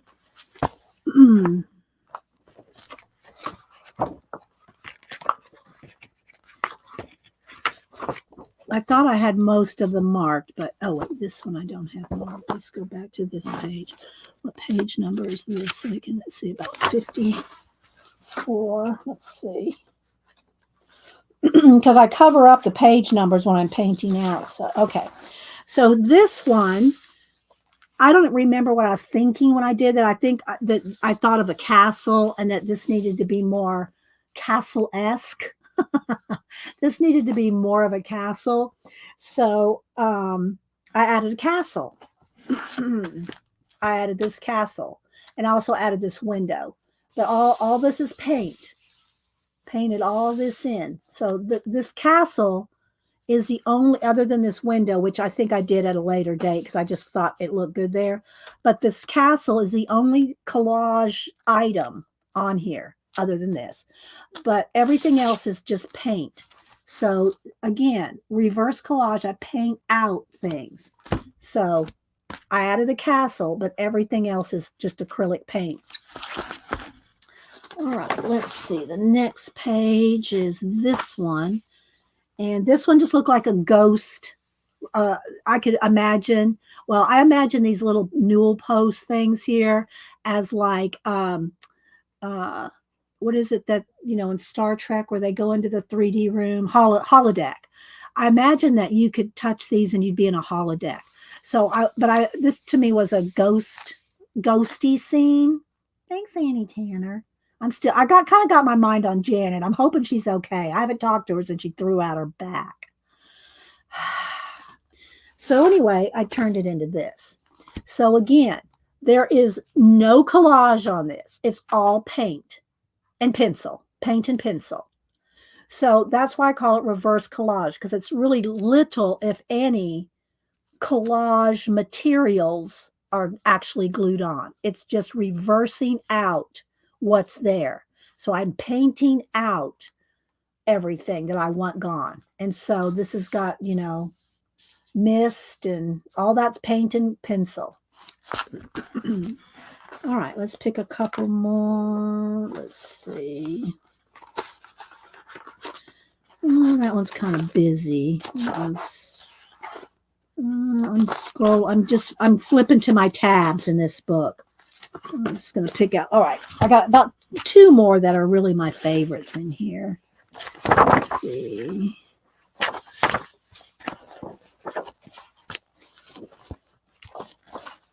And I've done all these, but I'm just going to pick out a few. Okay. This one. So when I saw that, I'm trying to tell y'all my thought process, even though if y'all watch enough of my shows, you've heard all these stories and how I've done them a lot of times. Bacola probably went and got some tea. Devin left. Just teasing, guys. I get it. So when I saw this, though, this is an abandoned city.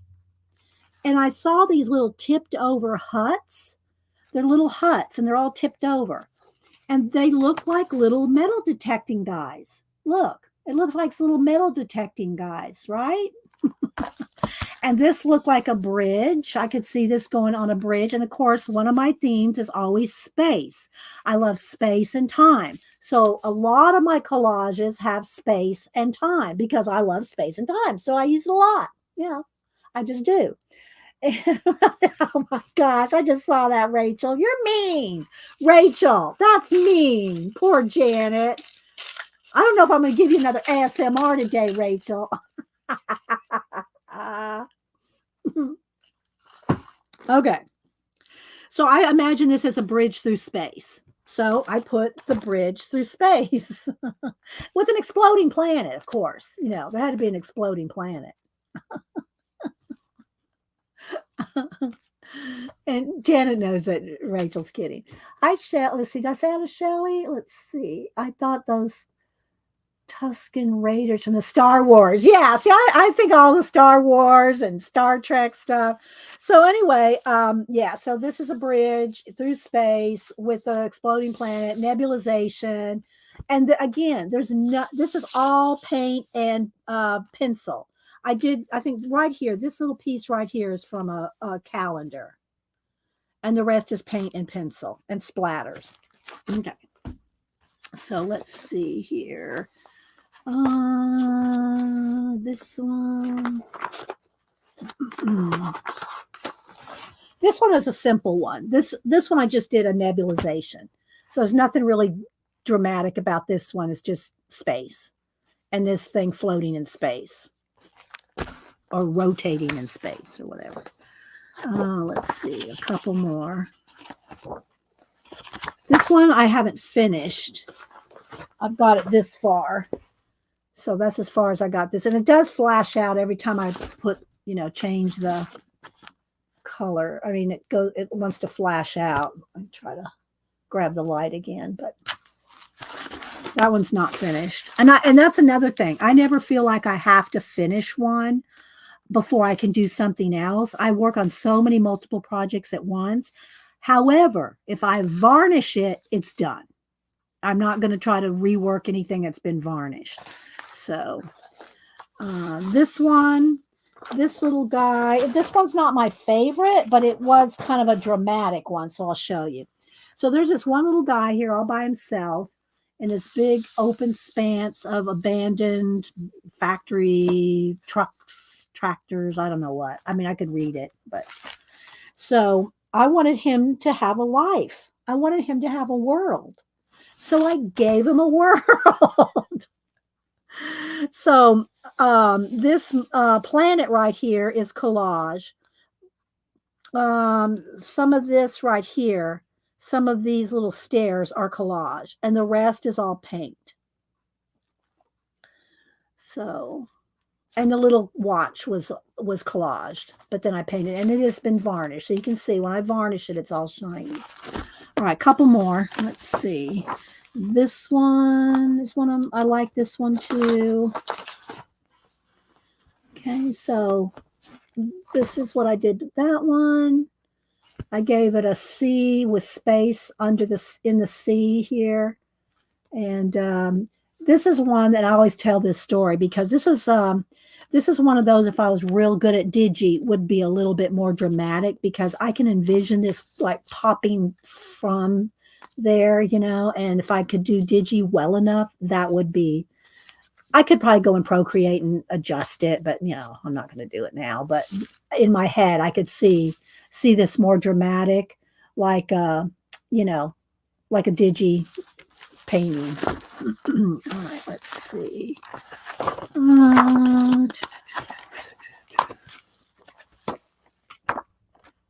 Let's see here.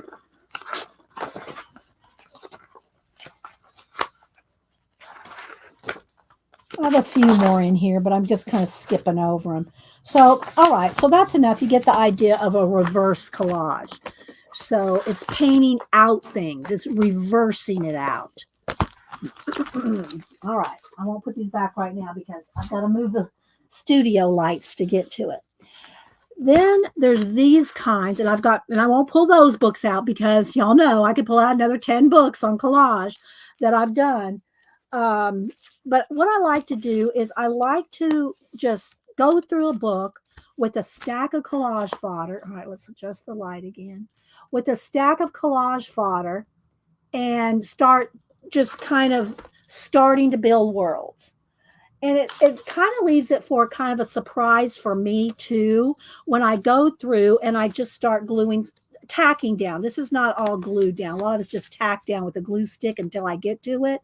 But I like to just go through a stack of collage fodder and just tack things down and a lot of times it can be based on color. But I'll just tack things down and then I'll go back and work a world into it with other collage materials. Okay, that got a little stuck there. Let's see. There we go. So in these two books, I probably have something on almost every single page. Every page has got something tacked down, ready to go. Okay. And these are the two books I've designated to work in this year. So here's this one's my Ode to Frida. And again, every time I go from a dark to light, it's going to flash out. I don't want to have to change it every single time, but there's my Ode to Frida. This one's just an undersea kind of shell thing with the astronauts in space, having things to do with undersea. And you can look at it and make up your own stories. I have my own ideas about what's going on. But to me, what's real cool about surrealism is it's what you will see. Like if you look at a Salvador Dali and, you're probably going to see something totally different. Well, maybe not totally different. We might see some of the same things. But your interpretation of what he was thinking when he made it might be different than what I was thinking of what I'm seeing in it. And so you're kind of making up your own stories. Oh, thank you. I do have a passion for it. I do. And so you might be seeing, some other kind of world or other interpretation of what's going on than what I even intended. But that's what's fun about it is you're going to see what's in you, right? All right, so again, here's just some more layouts. I'll just flip through. See, these aren't glued down. And another thing, Kate, who was asking me about collage. If you glue something down and you don't like it, just paint over it. Do not be afraid to paint out or over anything. Just get rid of it. You put something down, you go, I don't really like that door anymore. Paint it out. Paint it out, baby. So here's my little astronaut here. There's a little spaceship here. And these are from that my sticker book of space things. The mushrooms are from a mushroom, a book, something like this, I like using these and just reinventing how I use them. And yeah. So I've just kind of tack things down. This one's done. Thank you, Annie. And next I go in with paint and start building a world. This door goes right there. This is some of my jelly plated deli paper. Again, that's hard to say. So, but I start kind of building scenes, kind of start building a scene. I want to make a scene. Thanks, Kat. These are some more jelly plated papers. And I have no idea where this is going to go. I said, that's cool for them to be staring at each other. But what else is going on? I don't know yet,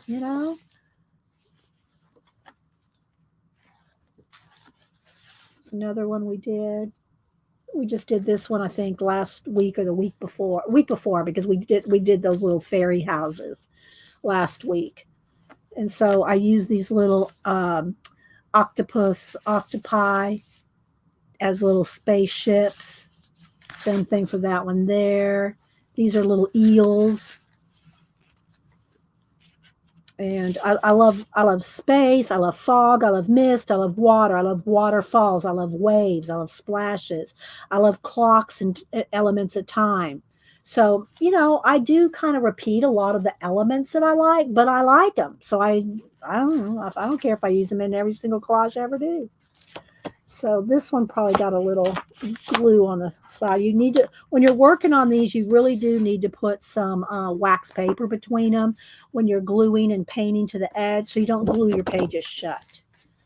So these are all just in different, stages. And I'll just add more. I'll go through and something will occur to me. This may look like a forest, may look like a fairy forest. Maybe I'll get out one of those little fairy forest houses and some of this stuff here. That would be a good one. This also looks like waves. This could be an undersea thing with waves crashing over.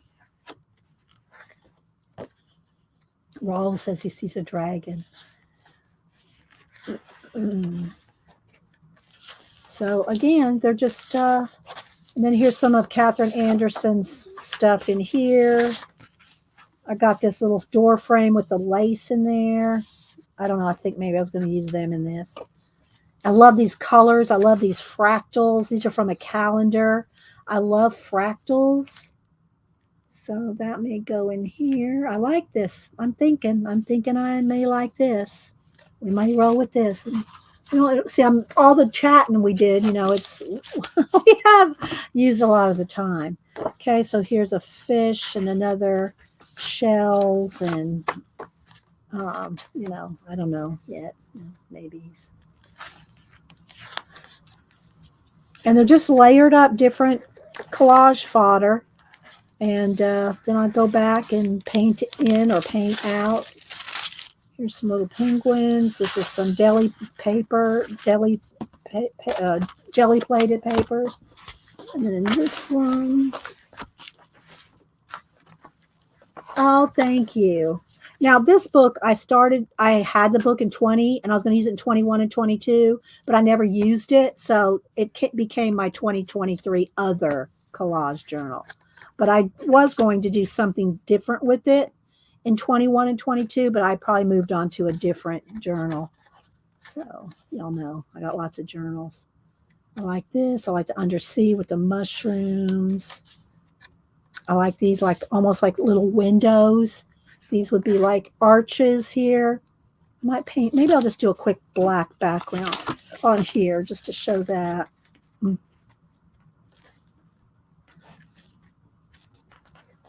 But I just kind of lay out different colors.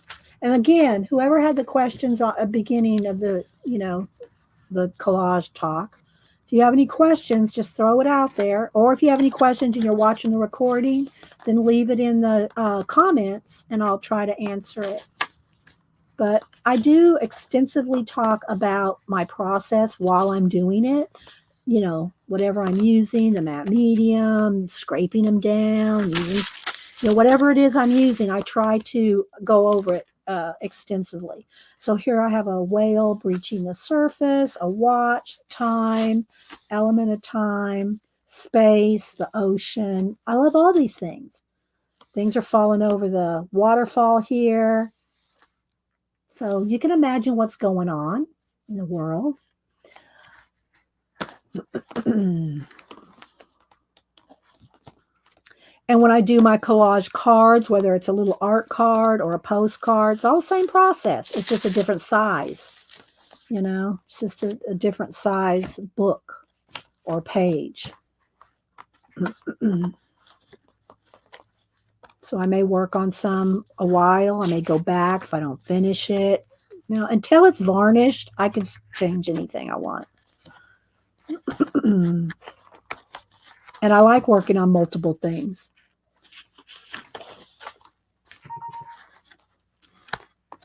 Oh, my sister-in-law talking to Hubster. I really like this. I think what I like about this is the colors, and I like this little guy just peeking through there. Isn't that cool looking? Look at that. I mean, that's a whole story. That's a whole story right there. Just take a moment. Let's just take a moment.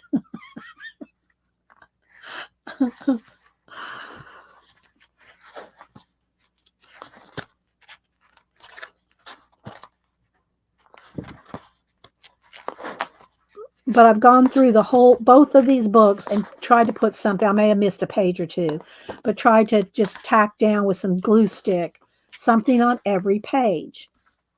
And if I change my mind, I'll either just take it out or I can paint over it. All right, let's go back to this. And I'm just going to work on some black paint and see where it goes. All right. So first I'll take my black paper. And it never really bothers me if any paint gets on the other page. But what bothers me is if I get the paint or the matte medium over the edge and I stick my pages together. All right, so let's see if I have this glued down. Let's see if I have these glued down. I think these are mine. All right, everything's matte medium down except these. These right here are not glued down. So I'm going to glue these things down. They're kind of glued down, but not enough. So I'm going to put some matte medium on these two strips here. All this has already been matte medium down. So I could go right into the paint if it wasn't for that. So I'm going to go ahead and get out my matte medium.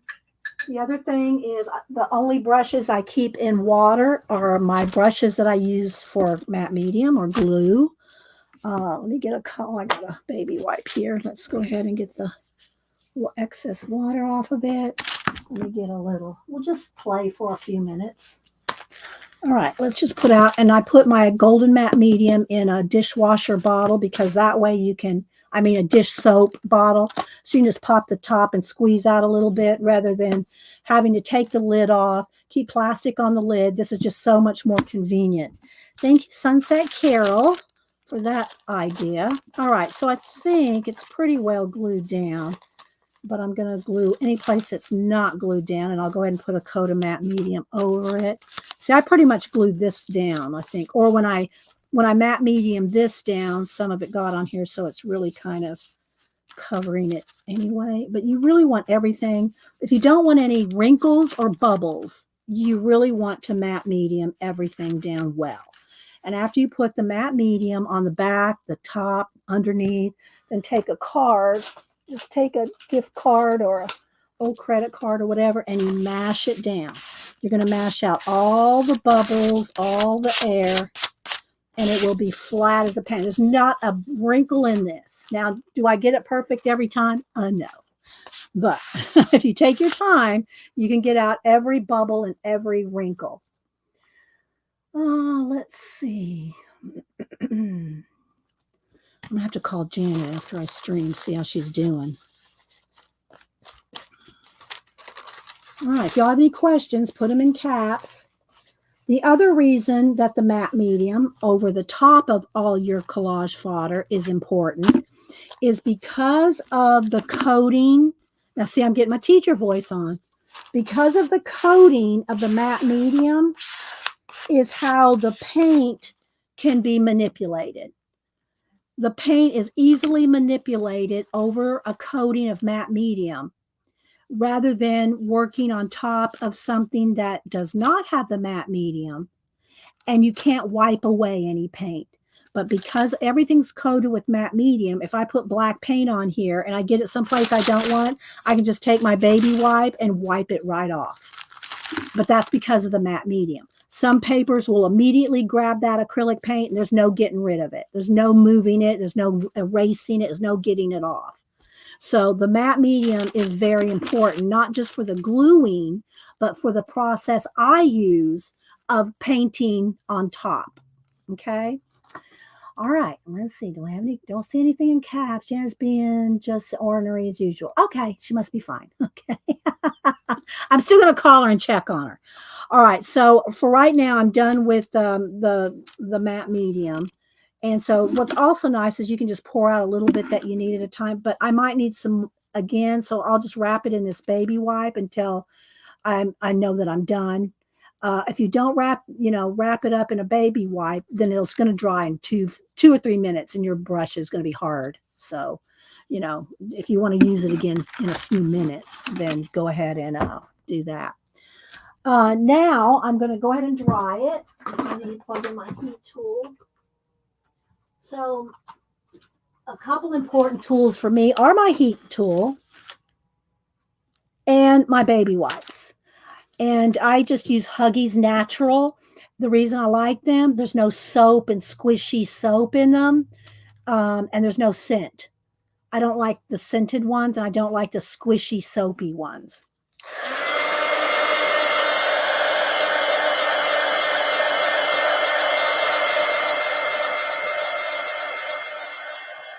Oh, good, Leona.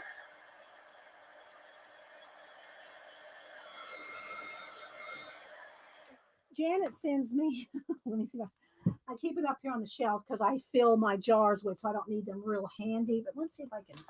Well, I'm not standing in my chair. Hang on. Let me move my chair over. Because it's up on a shelf. So let me reach up here. Excuse my foot if it shows up. I'm climbing up on the table. So Janet sends me 2 jars of this for my birthday every year. So, and 2 jars of this usually last me about a year. I can go through 2 of these jars a year. This is an unopened one. So, yeah. All right. All right, let's see. But Joann's has 40% off coupons. I think Michael's and Hobby Lobby no longer have the 40% off. Michael's has some kind of reward program. Michael's and Joann sell golden. Hobby Lobby does not sell golden. So anyway, all right. So there we go. So now let me just kind of move this over here and see. I don't have a lot of room here. All this stuff that I've been showing y'all sitting right over here next to me. But I do need to move my portrait commission off the table over here. So let's get that off there. All right. Let's see. Next is some black paint because that's what we're going to go to next. Let me get another. And then maybe a bucket of stars. Maybe some water. This would be good to have water coming off of this. And I want to do these in some arches, like there are some kind of windows into other places. And then I could add other collage elements into those windows. And then this could be space behind it. So we're going to start with that. And we're going to start with finger painting.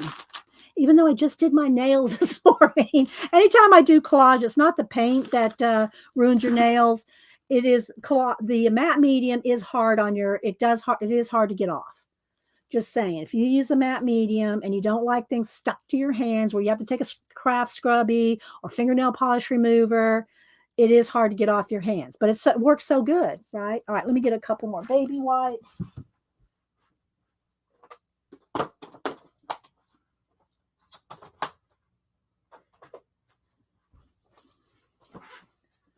Okay. Let's see. Do I miss anybody? Did I say hi to you, Cat and Paste? I don't know if I said hi to you. Oh, I got something else to show y'all here. That's something else to show y'all. Might do a little giveaway. Maybe I'll do a little giveaway with some of these. We'll see how much time we have. About 11:30. Well, yeah, it's 11:45, right? Am I right? Yeah. So we have about an hour and 15 minutes, technically. So I'll do if y'all are still sticking around after my repeating of collage process, then I'll deserve a giveaway. All right. So I'm going to go ahead and start. I'll go ahead and start finger painting because it's kind of quick for me to do that. But you can use a brush. You don't have to use a finger. Now, I tell you when it is, to me, beneficial to use your fingers in this process is when you're doing mist and fog and stuff like that, because you can have a light touch. Now, you can do it with a brush too, but yeah. Okay, let's see. Nothing in caps. Nobody's talking to me. Nobody's talking to me. And I think to myself, why isn't anybody talking to me today?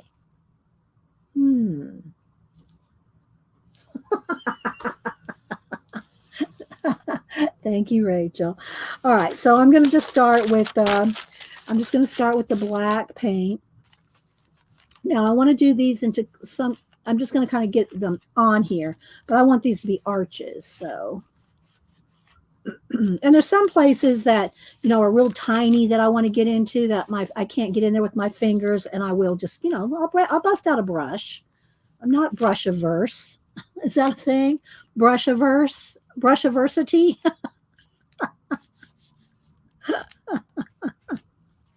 And normally I would be turning this book sideways so I could do this easier. But I try not to turn the tilt a book when I'm working on it on camera.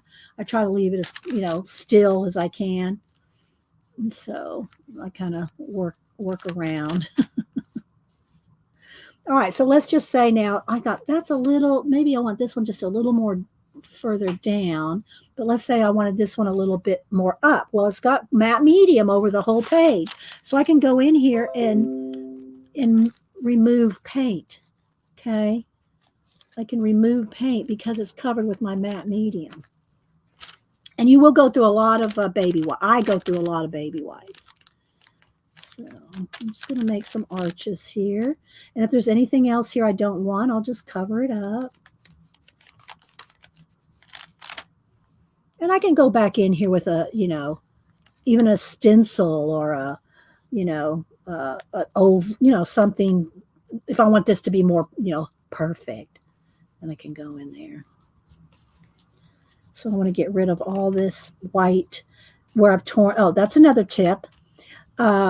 Anytime you glue something down, it's easier to blend with paint if it's been torn.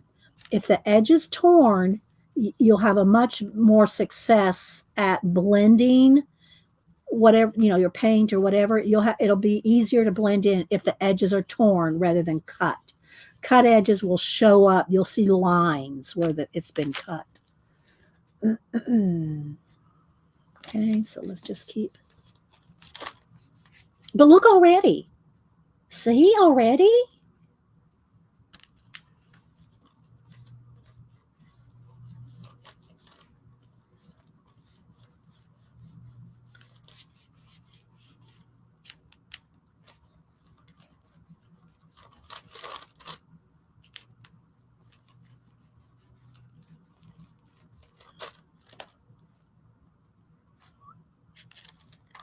And I could purposefully make them all different sizes too.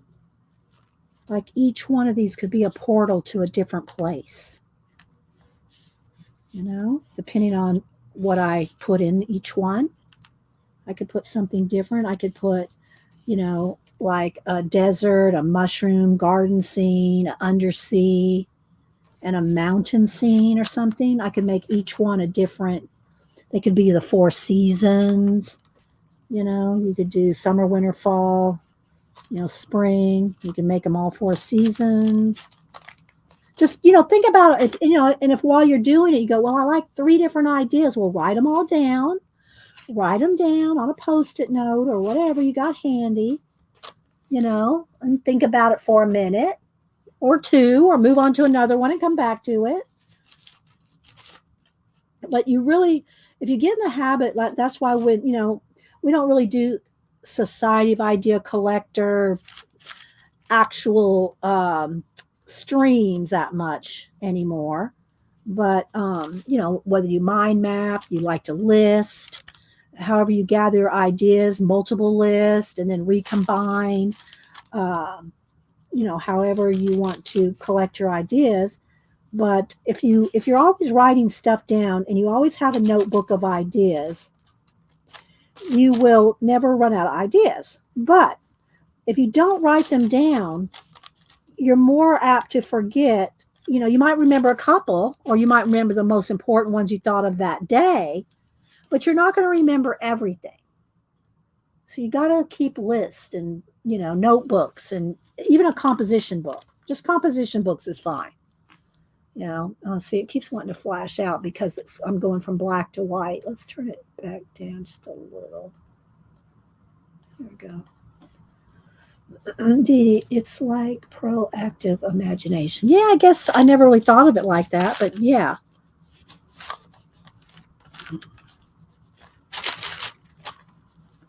So do I want any of that orange showing? Maybe a little, but I'm going to round these off.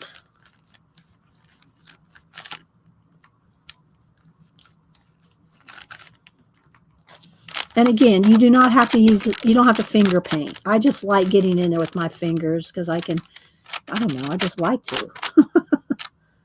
Let's see. Do I want some of that one showing? Maybe.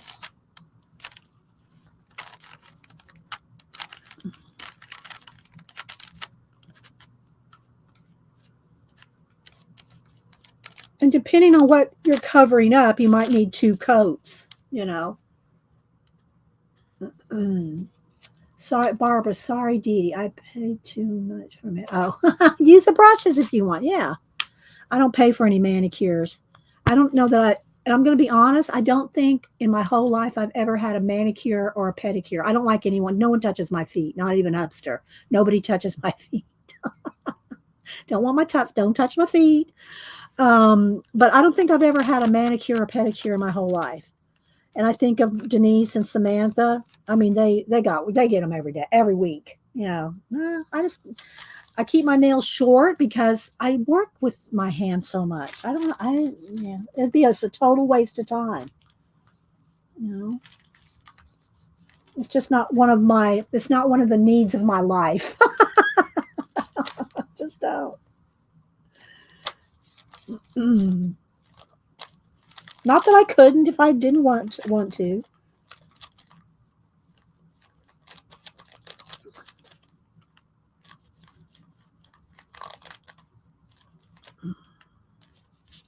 Okay, so there's a start.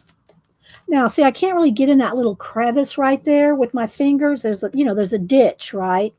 There's the ditch from the book. So now I will find a brush. Let's see. And there's my brush for my stars. Let's get another brush here. Let's get a paintbrush. And always try to remember to wet your brushes.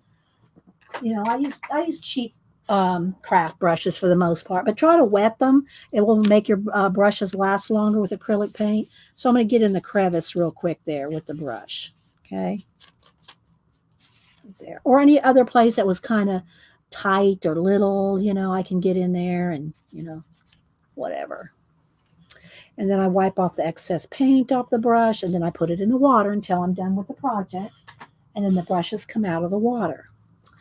All right, so Do I'm with you. Anyone touch? I just don't.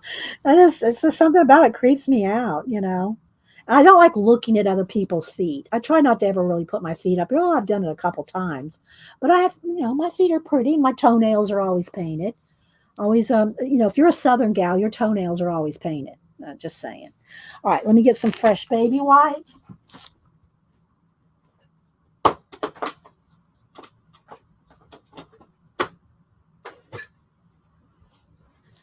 Or they should be anyway.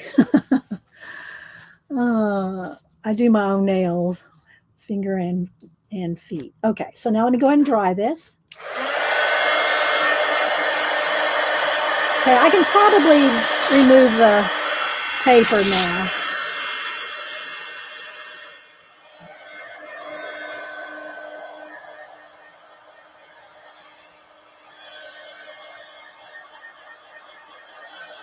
I think some gold arches would be good.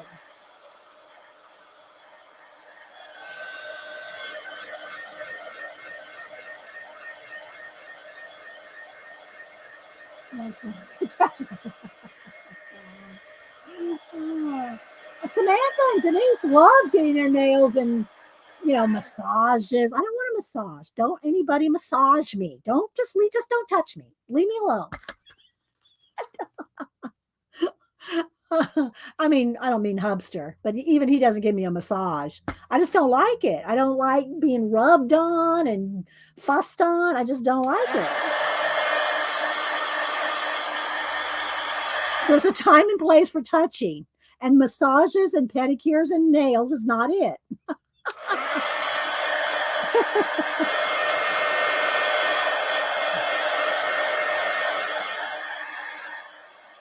Denise and Samantha, you can throw them at one of those massage, you know, what are they? I don't even know what you call them. Where you get everything done, massages, nails, you know, one of those camps. Oh, you could throw them in there for a week, and you wouldn't see them or hear from them. Okay, so now I think before I put any arches and stuff and waterfalls, you know, we'll see how far we go because, you know, we only got an hour and I do want to do a giveaway. And I want to show you what I got in these little packages here. I want to throw a bucket of stars. And, you know, stars, and the splattering can be stars. It could be, because this is going to be water down here. It could be water foam. It can be, you know, whatever. There's whites, you know, it's all the same process. All right, so let's go ahead and get some white. Always shake up your acrylic paint. I'm just going to put a little dab in my little bucket of stars here. And then I'm going to get my spritzer bottle. I wish it would quit flashing out, but it's wanting to, let's turn it way down. There we go. It wants to flash out because cameras don't like a change from black to white. All right, so now I got a soft, this is just a little calligraphy brush. And speaking of, I do want to get into my calligraphy again with those new books that Hubster bought for me in LA, those Midori paper books from the Japanese. I think he got them at Top Drawer, but anyway, the Japanese paper. I want to get into the calligraphy on those books and see how it works. All right, so you want to tap off a lot. I can sit here and do this for quite a while and still have a lot in here. And so what I'm going to do now is I'm going to go ahead and get all the way around everything. And if there's any place that I don't want, the stars, I will wipe it away because it's got the matte medium on it.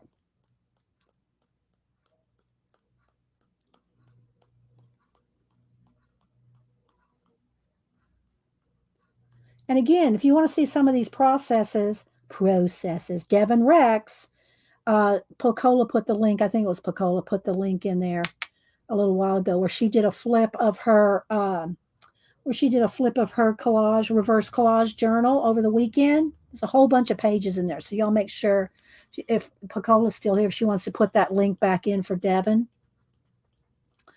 Okay, so there's that. Now I'm going to rinse this brush out and take my baby wipe. And if I got any stars anywhere. I didn't really want too many because I kind of want this to be separate worlds than the space, right? So I'll just get rid of that. This is going to be underwater. It's okay. All right, so let me go ahead and dry this.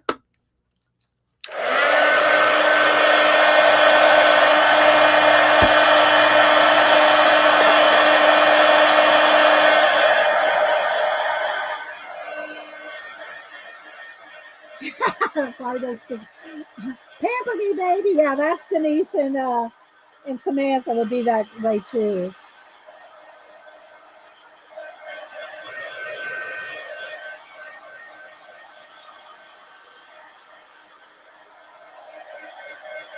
Okay, I'm going to let it sit for a minute because right now I can continue to dry, but it does take about 5 minutes or less. But it does take a minute for all those stars to dry. Otherwise, I'm going to be moving them on I'm going to be streaking them, right? Although I am probably going to put some streaks in there, some shooting stars or whatever. I'll just let it rest for a minute while I do a giveaway, and I'll show you what these little things are, and then we'll continue on. We've got about an hour. If you can stick with it for the whole time, awesome. Otherwise, thanks for being here. All right, so I bought these. Now, let me tell you why I bought these. I bought these mostly for the purpose of these. Okay, my little fairy house, little, three-dimensional little, what do you call it? Shadow boxes that we did last week. And I thought I saw these because y'all know I got lots of stencils. But I saw these and I thought, oh man, these could work well, either as a stencil or as a little window door in the fairy house shadow boxes. So let me make sure I got the black paint off my hands before I handle white paper stencils. All right. So I left them in the packages to show you, but I like these envelopes, and I will keep these envelopes to put in my journal because they're cool parchment envelopes, and they're in green, like teal, green, blue, and pink. And these will be good in my traveler's journal notebooks, the envelopes, I mean. But I want to take them out and put them in somewhere. Where do I want to store them for right now? Because I don't want them in one of my big plastic things because they're so little. Let me look around here. Let me see what I can put them in. I guess I could put them in that box right there for now. Okay, let me do that. Let me take out I just have these sitting in my prompts just sitting in here, but I'll use this for now. This little box to put them in. So I have a place to put them. Okay, you should sell. Well, the thing is, Annie Tanner, I thought about selling my shadow boxes, but the frames themselves cost $20. Just the frames. On sale, half price, are $20. So I don't know. I don't know if anybody wants to spend the money on the shadow boxes, but just the frames alone are $20. But I have a purpose for a couple of them. So, all right. So they came 4 in a pack. I think it was $10, $10 for all 4 of them. And let me see if I can show you the Amazon link here.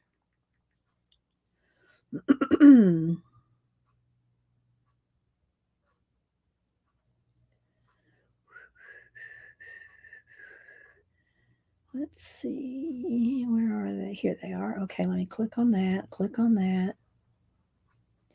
Okay, so this is what I saw right there. I said, oh my gosh, these need to be in my fairy house boxes, my shadow boxes. So I'm going to scroll through, and then I'm going to show you.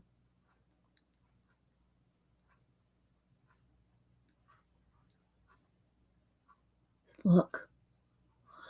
And they're called Juome, Juome 732 piece vintage scrapbooking supplies for $11.99.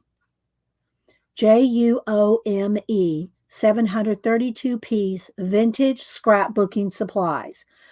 Cut out lace paper, and there's different ones you can get. Cut out lace paper. Yeah, this one said, I don't know. This says 80 count. Maybe it's, I don't know. Maybe that's just the number. I don't know. 720. It says 720 pieces. That's not how, no, I don't think there's 700 in here. It seems like more like 80, but we'll see. But anyway, there they are. Cut out lace papers. And there's different ones.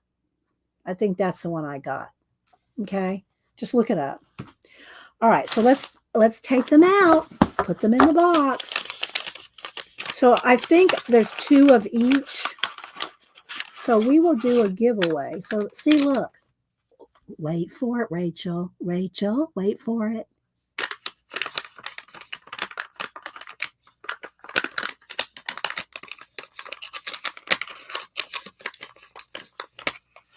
Okay. So this one has these little frames. Let's see how many are there stacked up. But they're thin, they're paper frames.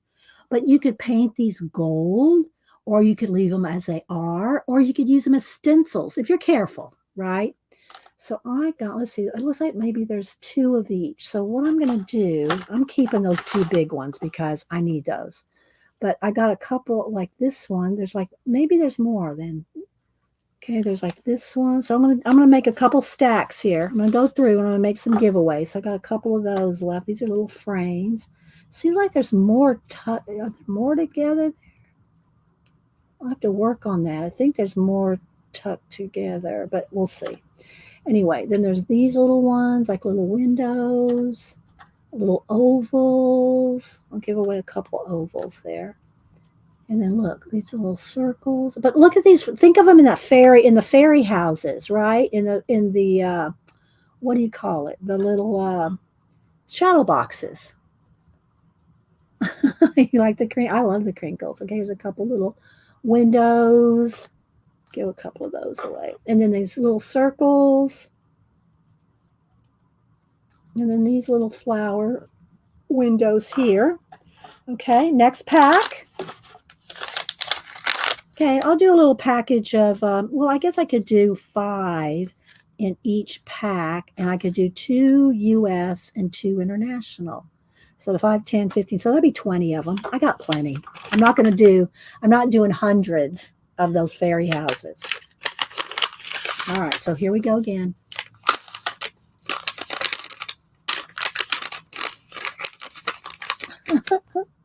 I like listening to cars drive across gravel too. And all right, so these are just little circles. And again, you could use these as little mini stencils. I haven't tried to use them as stencils, but they're probably 60 weight, maybe. It's not quite 90 weight. Put out a couple of those. Well, let's see. Let's see here. There's 4. Let's start another pile so we can see here. Okay, then these circles. All right, so there's 5. Now I got to make 5 of these. So we'll do, 4 little piles. And I'll put some stickers in there too. Some regular stickers, like from Trisha Green. I got these, and then I got some black ones. Like lacy black ones. There's a couple. I'll put a couple black ones in there. And then these look like little ring of thorns here. And then these are some more round. Let's take a couple of these round ones here. Oh, I put round ones in there. All right, so everybody's got round ones. All right, so let's go to the next pack. And these are little windows.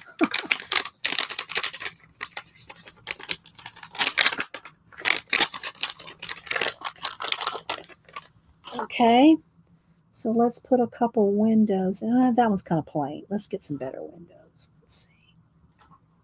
These, maybe those windows.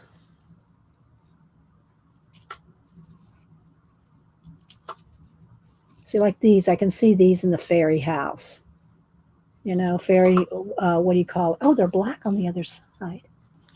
Some of them are black and white on either side, different colors. Oh, these are black too on the either side. All right. All right, let's see. I think I'm going to swap out. Let's see. Let's put some of this lace over here.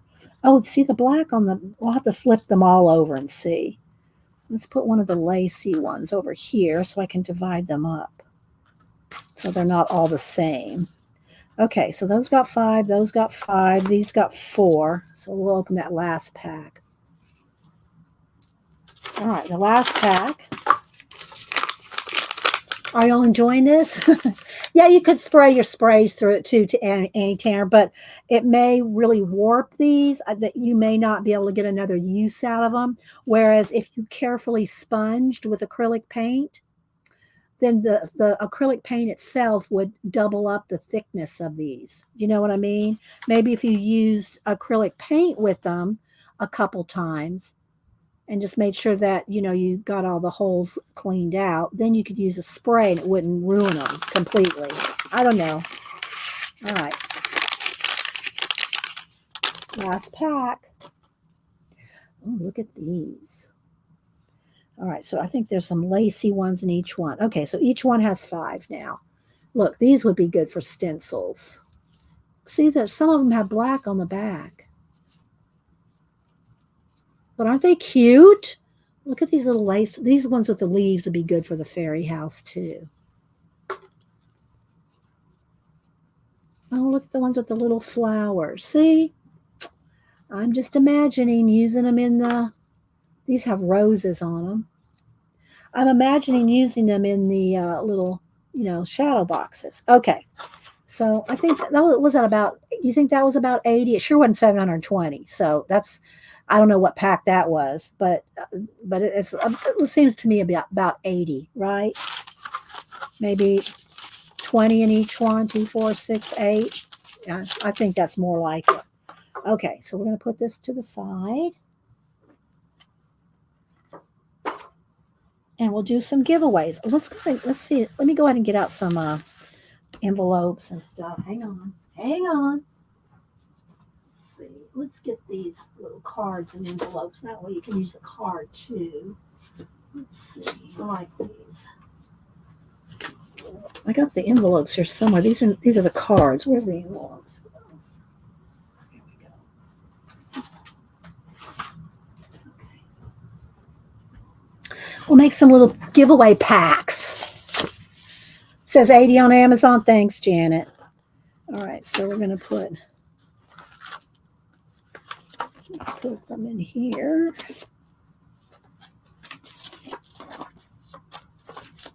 Does this one have a black one too? Yeah, it does.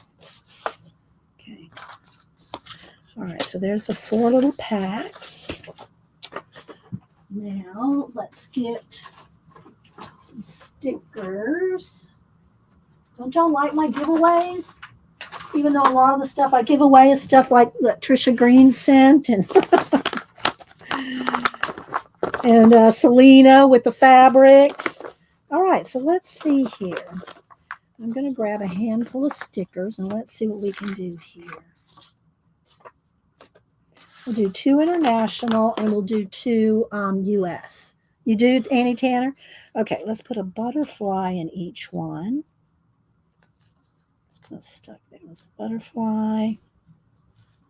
Find some more butterflies of some sort. Well, here's a... And some of these stickers, I'm going to tell you, they're those see-through kind, and they are tricky. They are tricky you got to kind of fold the edges and work on those edges to pull them apart. They can be a little tricky to pull apart. Let's see what else. I need another, here's another butterfly. There's another butterfly. All right, now let's see.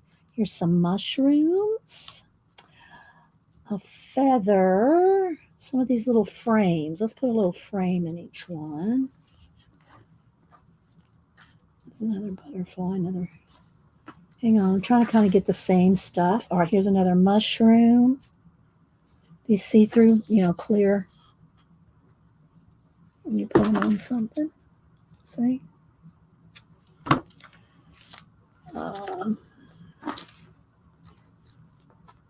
Let me dig for a minute. See if I can find some more of those mushrooms.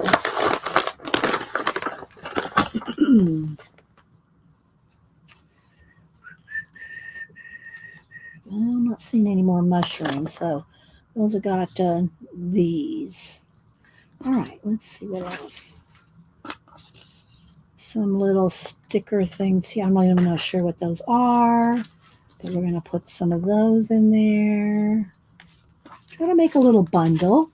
Make a little bundle here. Here's a little door. Okay. Oh, here's another little mushroom for that one. Maybe a little typewriter. And then in this one, here's another feather, a little writing hand. A couple more butterflies. Okay, I think we got a nice selection. What else do I have in here? Got some planets. Let's give everybody a planet.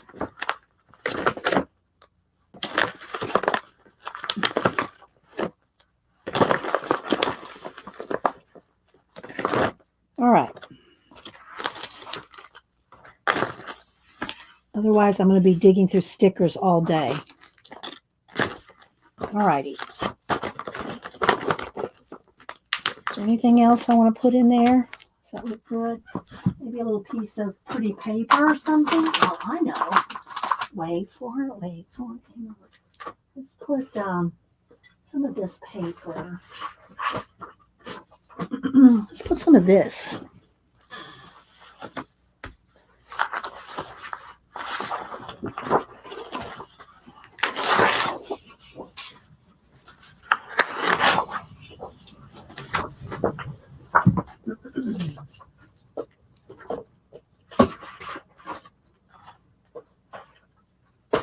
Let me cut these down. Cut these in half. Let me just put them on the thing here.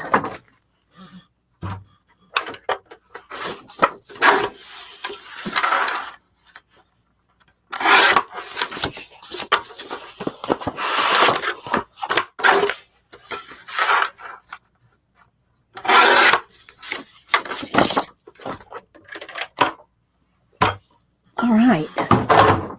Now, let's make a little pocket.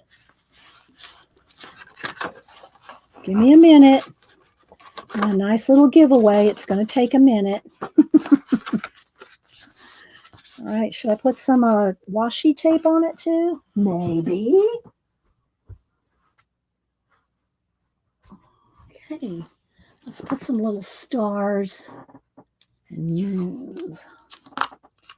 So we'll close up the edges.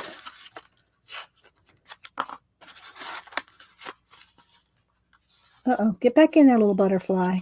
Make sure you get everything out of it if you open this up, because I didn't tape the whole side, so something might fall out of the side. All right, so there's one.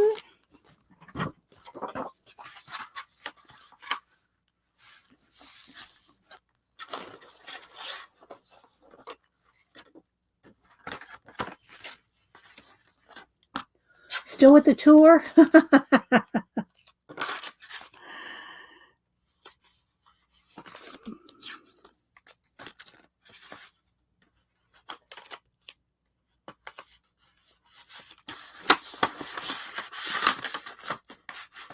I need to fold that one down just a little, or maybe.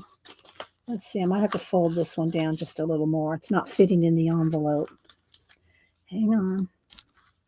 Let's fold it just a little more.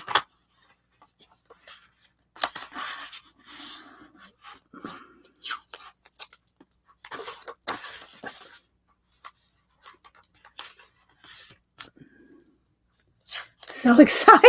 Is it exciting? Oh my gosh, oh, it's so funny. All right. Okay, there's 2 international.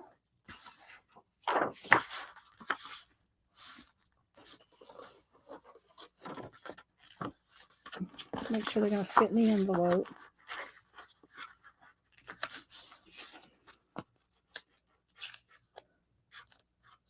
Whoops, that one got caught on my fingernail. Get another piece.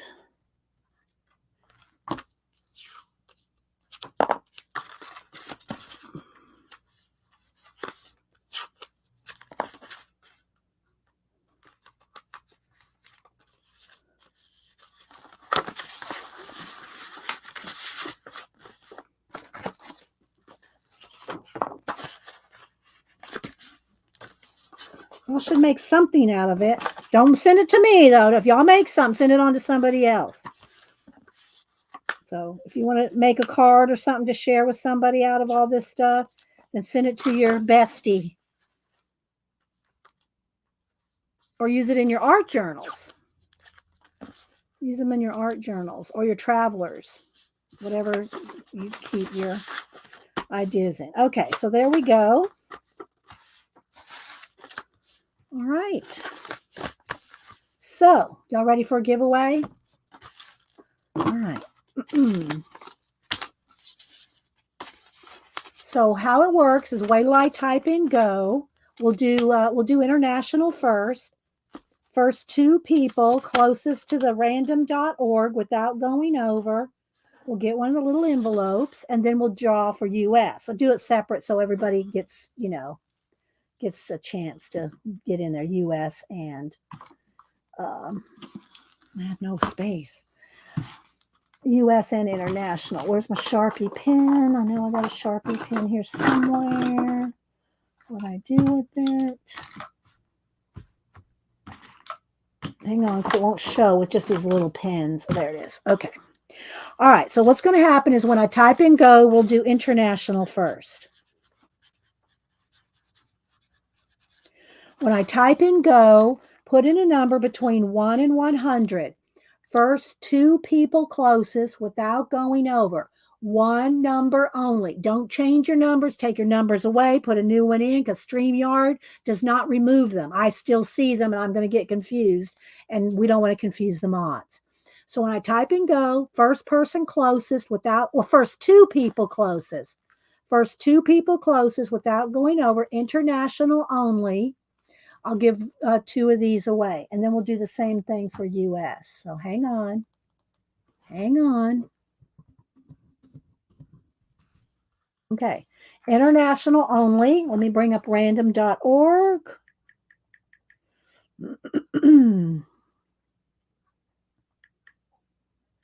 Even the mods can play. Everybody can play.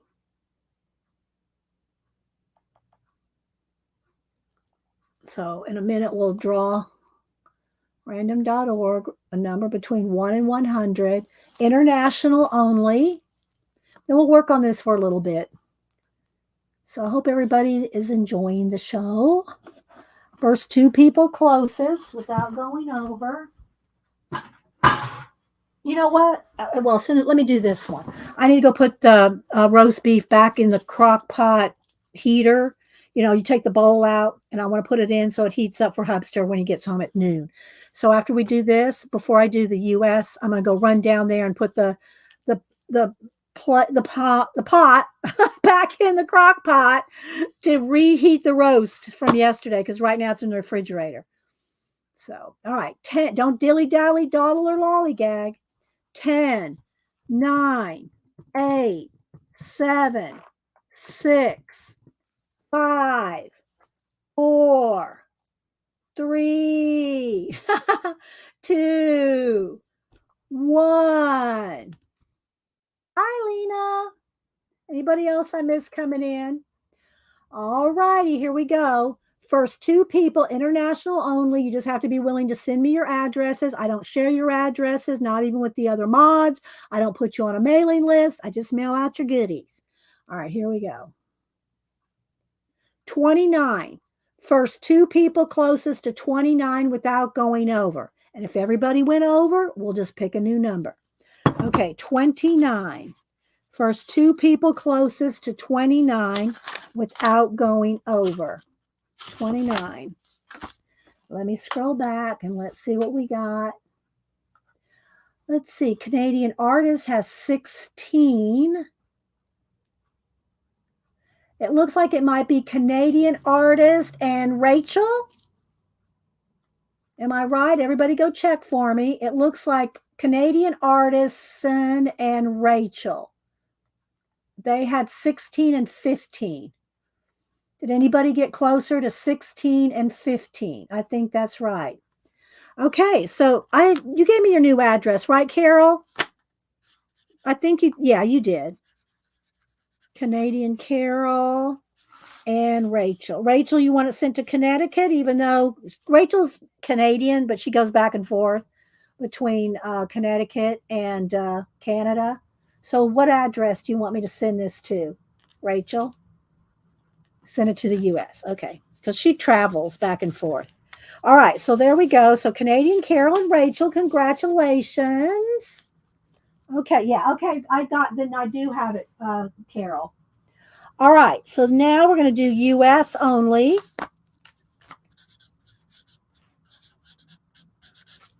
Okay. USA only. Same rules apply. Why do I type in go?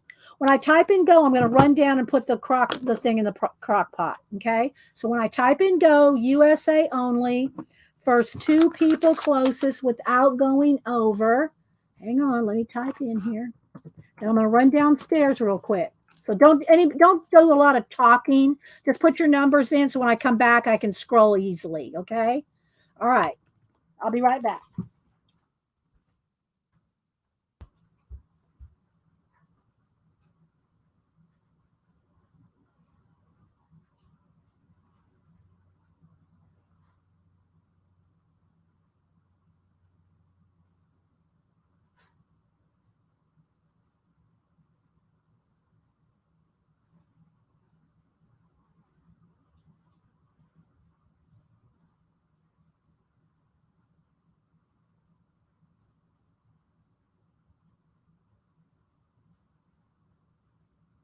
If my Selena order gets here before 12, I will show that. Otherwise, I'll show it on Monday. All right. 10, 9, 8, I'm out of breath. 7, 6, 5, 4, 3, 2, 1. All right. First two people, that's the old number. First two people closest to 27 without going over. 27. All right, let me scroll back and let's see what we got. Whew. Somebody got it right on the nose, and that counts first. All right, let's see. There's some 24. Let's see. Deborah Datter has 26. So unless someone got 27, then Deborah Datter is 1. Okay, so it looks like Deborah Datter. I think I have your address, don't I, Deborah? I think you won some a little while back. So Deborah Datter had 26. Let's scroll back. I'm looking. I'm scrolling. We want under 26 now. Closest, let's see. Mary Robertson had 22. Looks like it might be Mary Robertson. Okay. Mary, I think I have your address. Do I have your address, Mary Robertson? If either one of y'all are in any doubt if I have your address, then email it to me again. Here's my email. And my email is always in my About section of my tabs. But, yeah. Okay, so she said I have it from a stamp swap. Okay, Mary Robertson, do I have your address? If you're not sure, send it to me again. Okay, there's my email. Just email it to me again. Erica had 24. Okay, so Deborah had 26. Who now? Wait, let me scroll back. Who had 24? I'm scrolling back to see who had 24. Erica. Okay, Erica had 24. Okay. Well, Mary, I will send you something else just because I made a mistake. But okay, so let me go back. Erica 71. Erica, I don't have your address. So Erica 71, send me your address and you win that. And Mary, if you send me your address, I'll send you a little something else. Okay. Maybe I'll put another one together. I don't know if I have time. I want to get these in the mail tomorrow, but I'll send you something else. A surprise. Okay. So Mary, I need your address. Erica 71, I need your address. Deborah, I have yours. So there we go. All righty. There we go. Let me put this over here. A surprise. Okay. All righty. Did everybody get the email? Did everybody get the note? And Mary. Yeah, I'll send Mary something as well. Okay. Send me your addresses. And let's go ahead and work on this for a few more minutes. Janet, did you decide? I never did see if you decided whether you were going to stream or not. Are you? Are you going to stream? You're welcome, Deborah.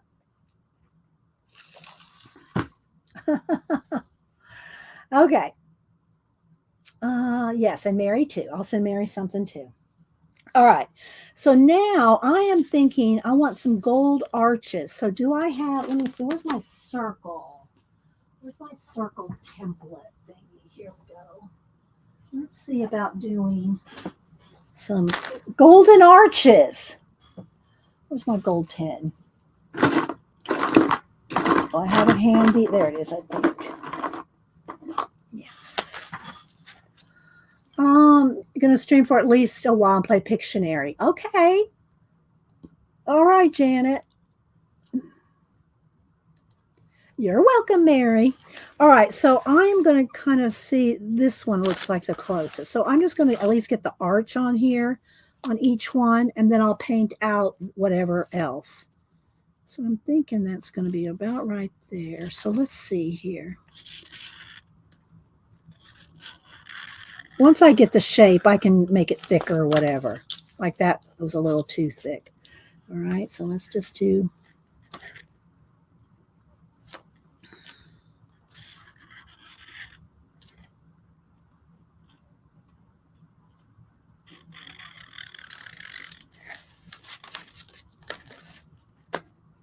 This one's kind of thin. I'm going to have to do some painting in this one.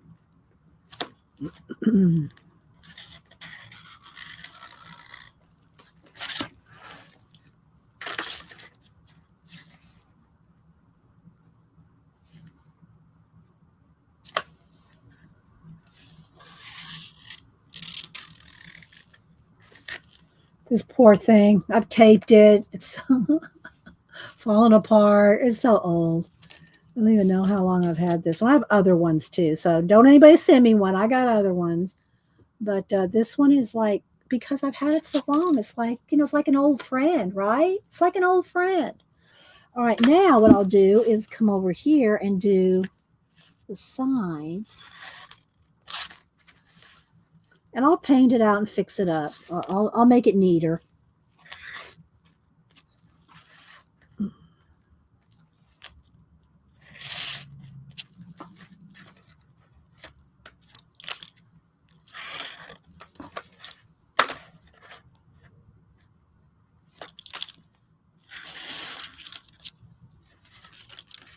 So I don't know if Deb E is still here, but Deb E, I'm really excited to read that book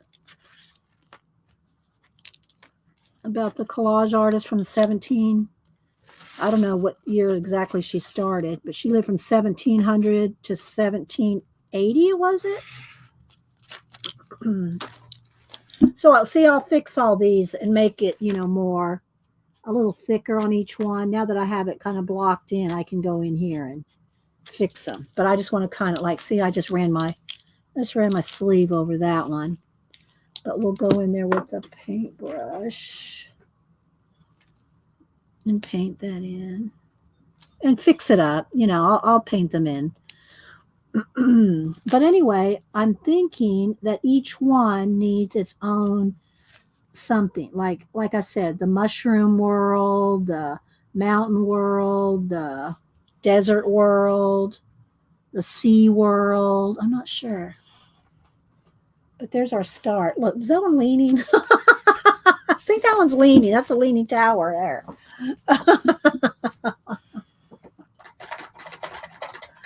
Oh, let's see. What the heck? You can buy new ones? You mean these? Well, you can. I have some other ones. I have the smaller circles, and I have the triangle, the square. I have other ones, but this one I probably had, I mean, I'm going to guess 30 years maybe. Wish I had a date on it, but they don't. I'm guessing probably over 30 years old. This one, Janet.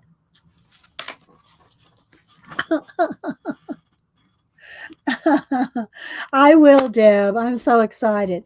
All right, before I get started, because once I get going, I'm going to just work until either the mailman comes and brings me Selena's order, my order from Selena, which, by the way, look up Amore Fabriques, Amoure,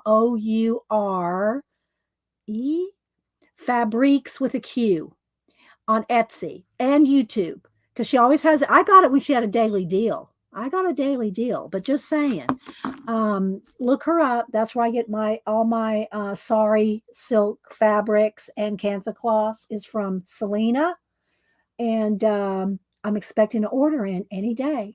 If not today, then we'll get it, but hopefully before Wednesday. She went past that one on to Denise. Pass what one on to Denise? And can you? Oh, okay.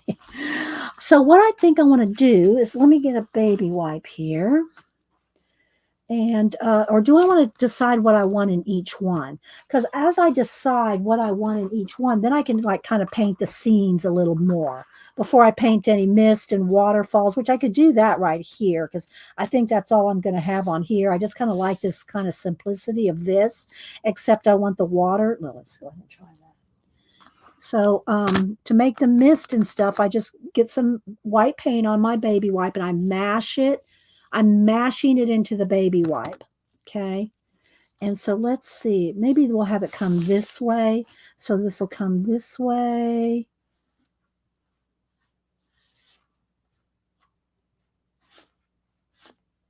I'm just kind of blocking it in. Have it come that way. And then on this side, it'll come around this way.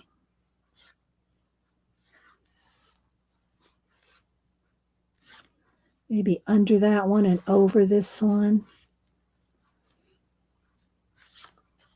So we're going to have like a waterfall thing going on. It doesn't look like much now, but it's just kind of blocking it in.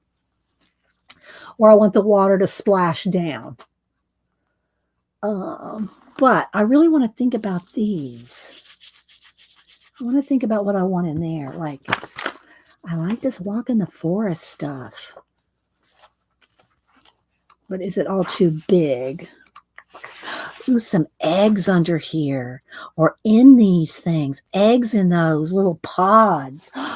The pods need eggs. Is there smaller eggs in this book or do I have to get... Oh, here we go. This right here. All right, hang on. So...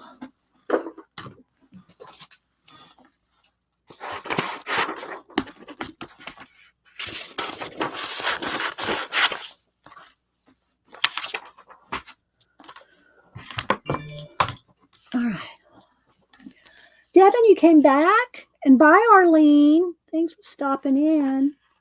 All right, so I'm thinking like 2 or 3 of these little eggs inside the pods in space. It's like 2001 A Space Odyssey? No, that was Aliens. With the eggs. It was Aliens with the eggs, not 2001. That was with Hal. Okay, so let's see. See, look. That's just so good, right? Isn't that good, guys? Even if it's like 1 egg each. Let's see. See, this is how things happen. Okay. Well, thanks, Devin, for coming back. And we've been talking about your video, too. And I think Picola put a link in once or twice. Let's put that one there. I'm trying to get some that are kind of patterned and, different. So each one is a different kind of species. Each one has a different species. So all the eggs are different.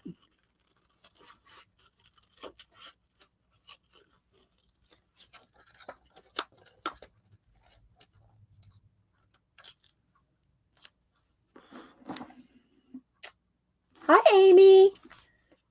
We're seeding space. We're seeding space.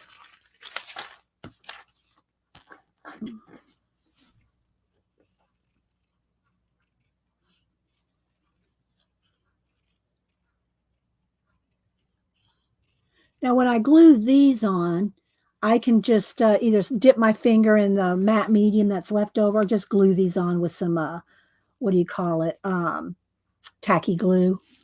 So I kind of want them all kind of going a different way. Like maybe that one's that way, this one's kind of going.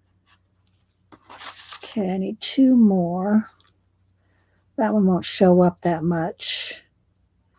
Let's see. Let's go with this one and that blue one.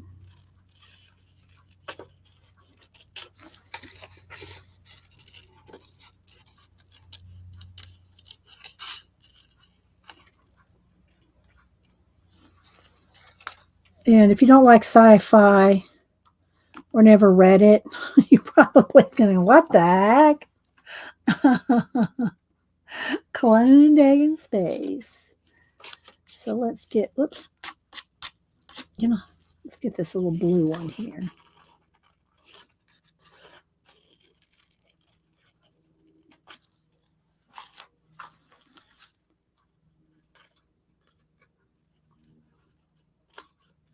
I'm still got my eye to the left over here looking for my mailman. I can see my mailbox right out the window. So, but sometimes Monday they don't get here till a little later, like that. What do y'all think? Isn't that like kind of cool? See, I didn't plan that. It just happened. Now, I'm thinking first, let me get my black brush, my black paintbrush where I was painting with black. And I want to go ahead and paint out this right here.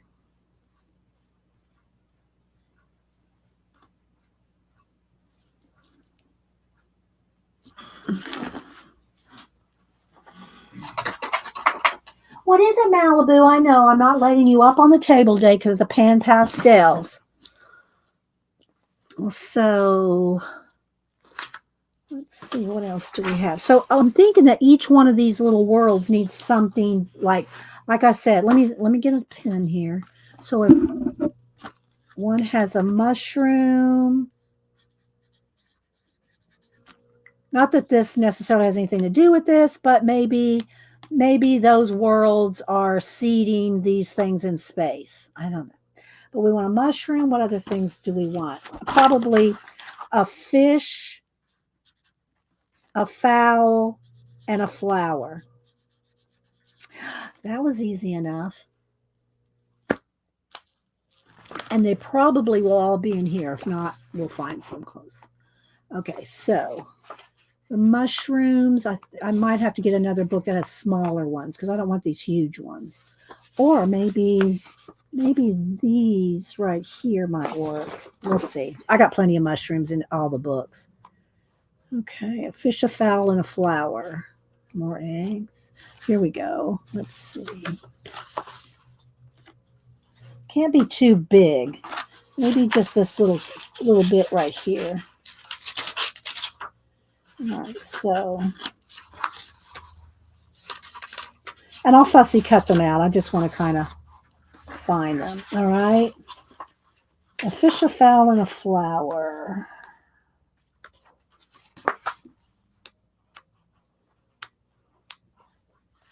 Poppy. Poppy might be good. No, those aren't poppy. These are nasturtium. What are those? Somebody could tell me. Where's Kathy Arbor? I think I like this bit right here. And I really don't have to cut around these so much. I can paint them out if I want to. I can kind of get it kind of close and then paint. Okay, maybe the red one in here. Or I could fussy cut them. Your mushrooms lay eggs all the time? Yeah. Hey. And then let's see, a fish and a fowl, which I might have to get another book out. Get an owl. I don't really want an owl. I want a more of a generic kind of bird. Like this, maybe. But I don't really want a nest. I could cut the nest out. But let's see. All right.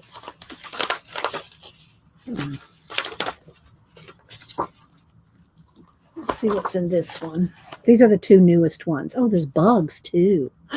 Ooh, we could do bugs. We could have bugs flying around. That might be good. We might have a bee, a bug, a butterfly, something flying, flying around in space. That might be too much. I might be getting ahead of my own mind. Okay, I want a fish and a fowl. Okay, here's some shells are good too. Here we go. Maybe an octopus. Maybe that's good. One of these. I kind of like because it's red. I might get this octopus. Oh, here's some fish. What do y'all think? Do we like the octopus, the red octopus, or do we like a fish? Because we can go with the blue fish. What do y'all think? Or the red fish. What do y'all think? Fish or octopus? Which one do y'all would rather see in space? Octopus would be a little bit more theatrical. Octopus, Judy said.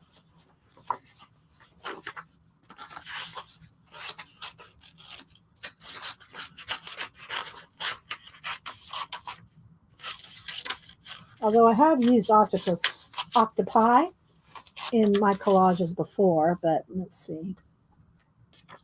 Okay. And then a bird.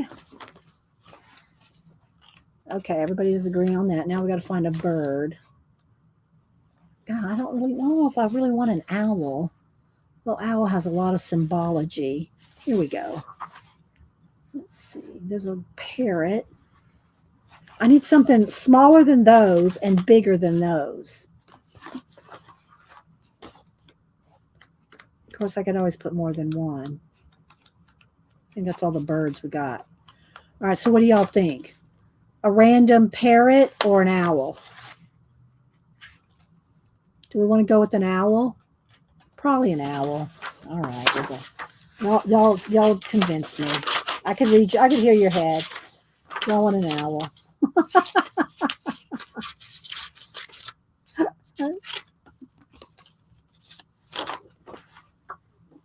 What do y'all think?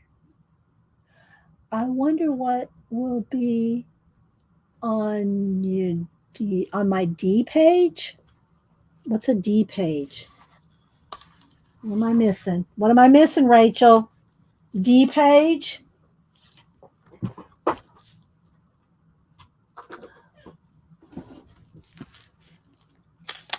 I like the way that sounds, though. Not the mushroom, but the fish, the fowl, and the flower. It needs another F. It's just going to have to go in my idea book. Oh. All right, let me just slap this in here somewhere. Okay. Now, I know I'm done with let's put these papers in the back for the next time. And let me put my glue brush back in the water. What is it, baby girl? I know you want to be up on the table, but the pan pastels are up there. All right. Oh, frog. Oh, frog. Good, Leona. Let me write that down. I already put the thing in the book, so I don't know if I can find it, but I wrote down frog.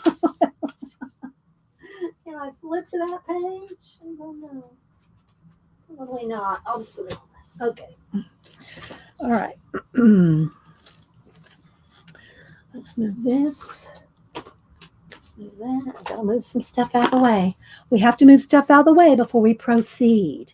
Before we proceed with this. All right. Get those pages off. The other book I'm working in too, which I haven't worked in probably since much till the last time you saw it, is my leather journal here with all my beaded. This this journal here with all my beaded stuff on it. Like I went cray with the beading on this leather journal. So I need to go back to that. That is sitting there too. I'm always working on something, people. There's always something to work on in between commissions. All right. Let's get my glue. Scissors, and we'll cut a little bit, and I'll cut and glue for 10 minutes. Maybe I'll have time to do a little bit more on the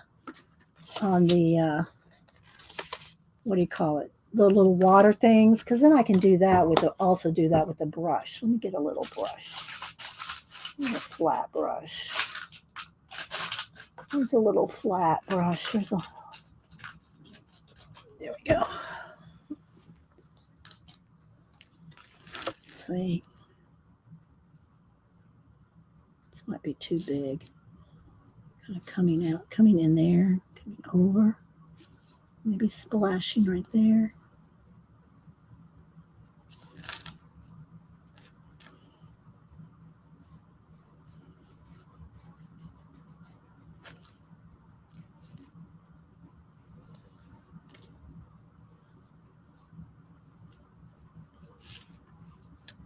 Oh, I lost an egg. Uh-oh. Might have to cut out another egg. I ran my wrist over it. There's a butterfly on the floor. I have to cut out another egg, I think, because one of them is gone. Oh, here it is. Just moved over. I should go ahead and glue those down shortly.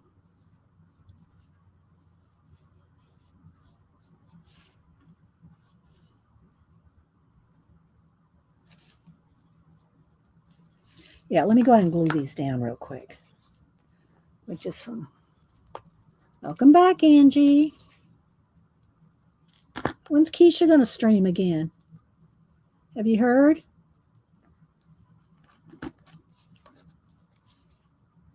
When are we going to have another marketplace? This coming weekend's Mother's Day, so I don't know if she's going to, well, she might do it on Friday or Saturday.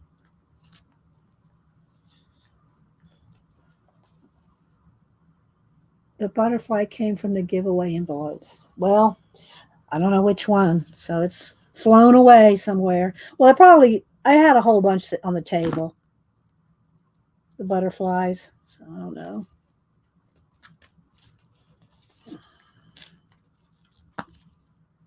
I'm just using, because I don't need to paint over these. I will varnish over this eventually, and this will be fine for these little bitty things like this. But I always smooth out the glue. I don't leave it bumpy and lumpy because that will show.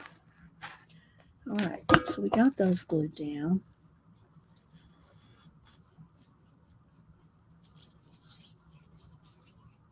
Let's see. Maybe Friday. She doesn't know for sure. Okay, thanks, Angie.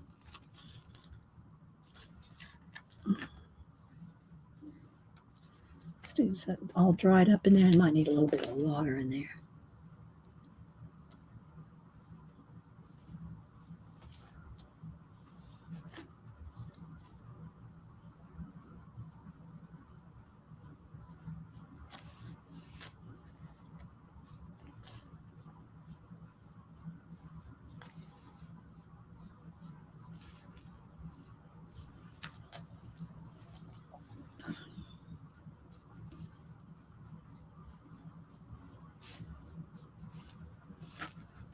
What do y'all think?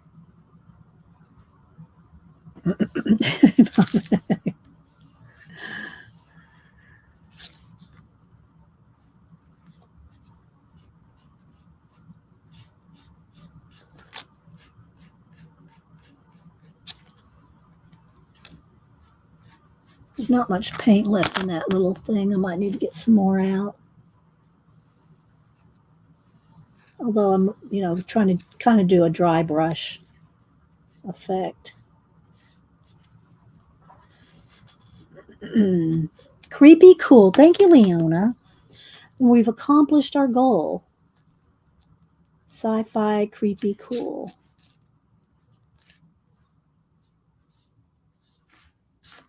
That kind of.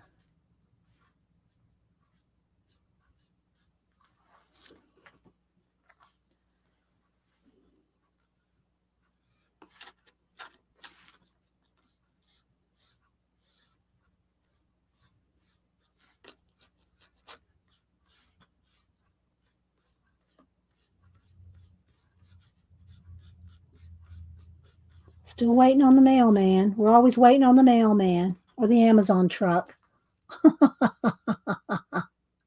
Thanks, Debbie Bruce.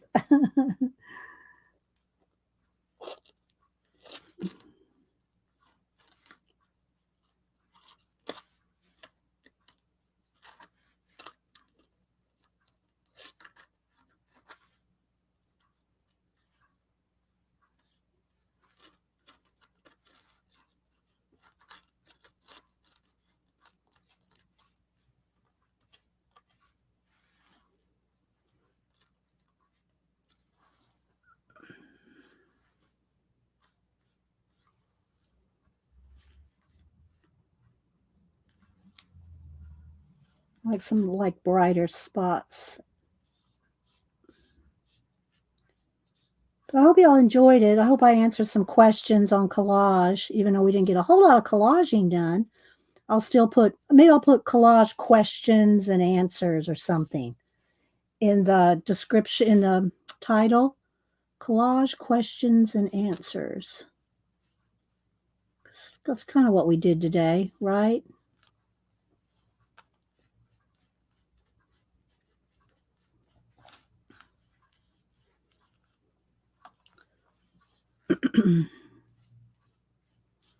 Okay. Thanks, Devin. I appreciate that. Where's that? Let me write that down. Collage questions and answers. Q&A. I think I answered a lot of questions. Maybe not every one that everybody had, but I tried to catch them. All right, so something like that. Now, I'll cut out a couple things. We'll see. And see how we have a couple minutes.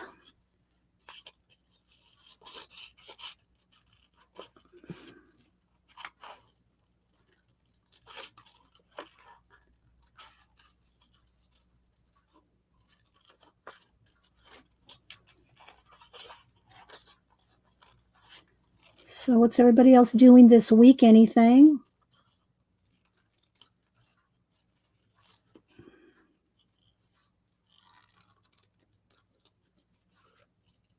Other than Janet repairing her back.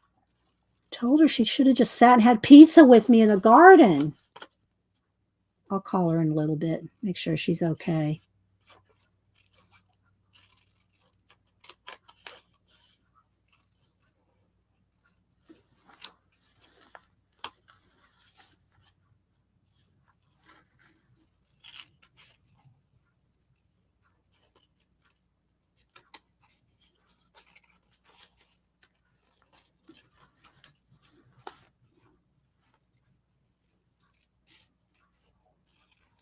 Is anybody going to try some collage?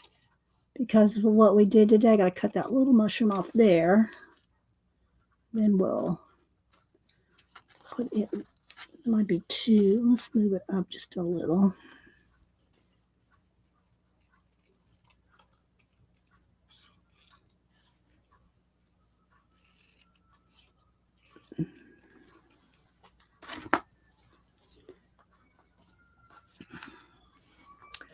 There we go. See, it looks like a world behind it, doesn't it?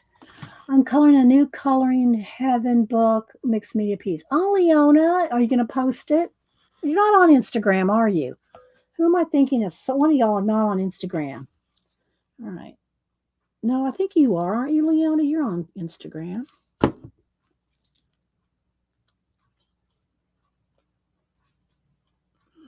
I know Rachel's not, but that's not who I was thinking of. All right, let's see here.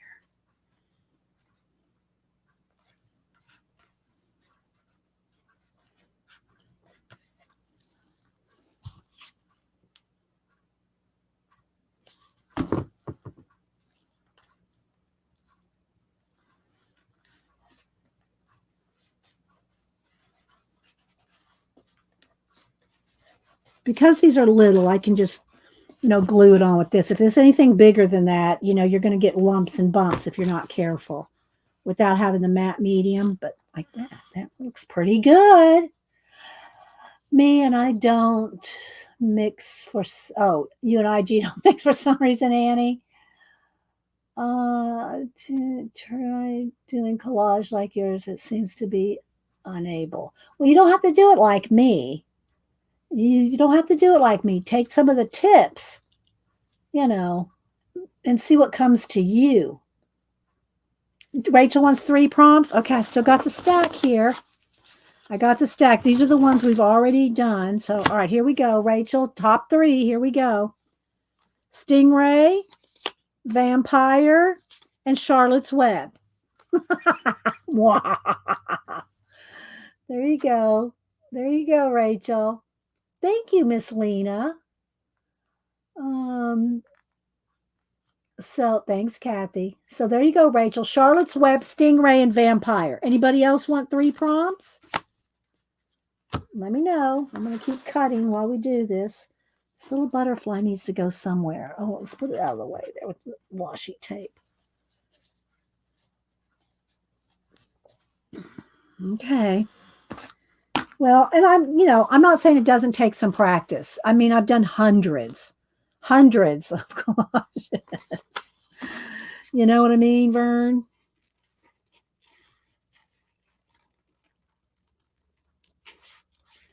I was hoping the mailman, but if Hubster gets here before the mailman, then I'm going to head on out. I've got his roast beef heating back up in the crock pot from yesterday. Leftover roast, which is awesome. Let me just kind of go around all the edges and then we'll go back.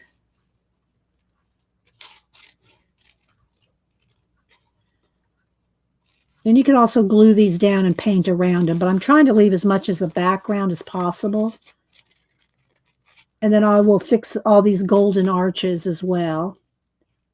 I don't know if I'll finish this today and post it on IG because I do want to work on that dog. If y'all missed it, I'm working on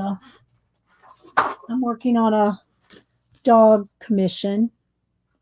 Got it laid out there in pan pastel.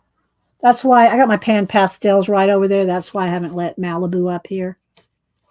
Because she'd get in the pan pastels. She's been laying down behind me, so she thinks I'm talking to her.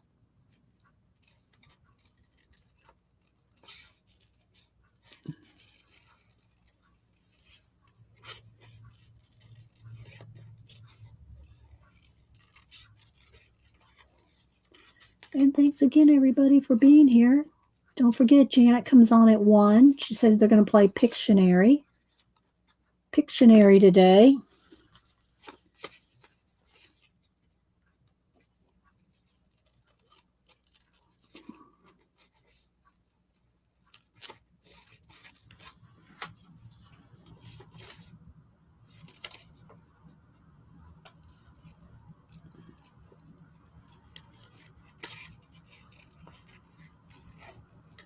And if nothing else, get a book, get an art book, and do reverse collage where you paint things out. That may be the best way to get you going on collage. If you've never done collage or you can't figure out what you might want to do with collage, is get a book, whatever topic you want, and don't be afraid and just start painting things out. Painting out the backgrounds, painting out the words, the borders, the edges, and just start painting things out.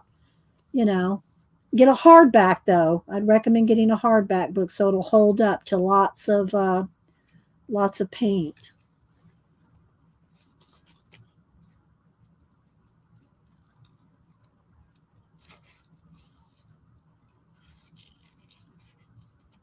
Let me catch whatever chat there might be here. Okay, and then I'll just black in those here. Let me glue this down. Where's the glue? Thank you, Debbie. And thanks again for those that sent super chats and those that send me happy mail. Debbie, I love the book you sent me. And there's Hubster. So it looks like we're going to head on out, guys.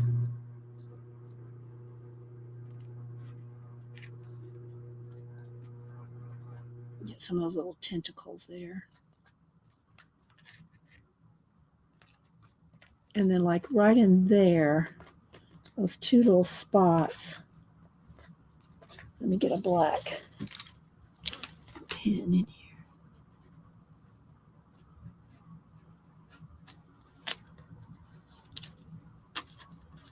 Glue that other little. So there we go. All right, guys. Well, I'm going to go ahead and go. I will take pictures of it. Thank you, Christopher. Don't forget, Christopher comes on at 2 every day. I will finish cutting these out, and I'll be right there, honey. I got your roast beef heating up in the crock pot. All right, guys. Let me go eat lunch, and I'll see y'all at Janet's in about an hour. And hope y'all enjoyed this. And thanks for being here, guys. Bye. Oh, wait. Bye.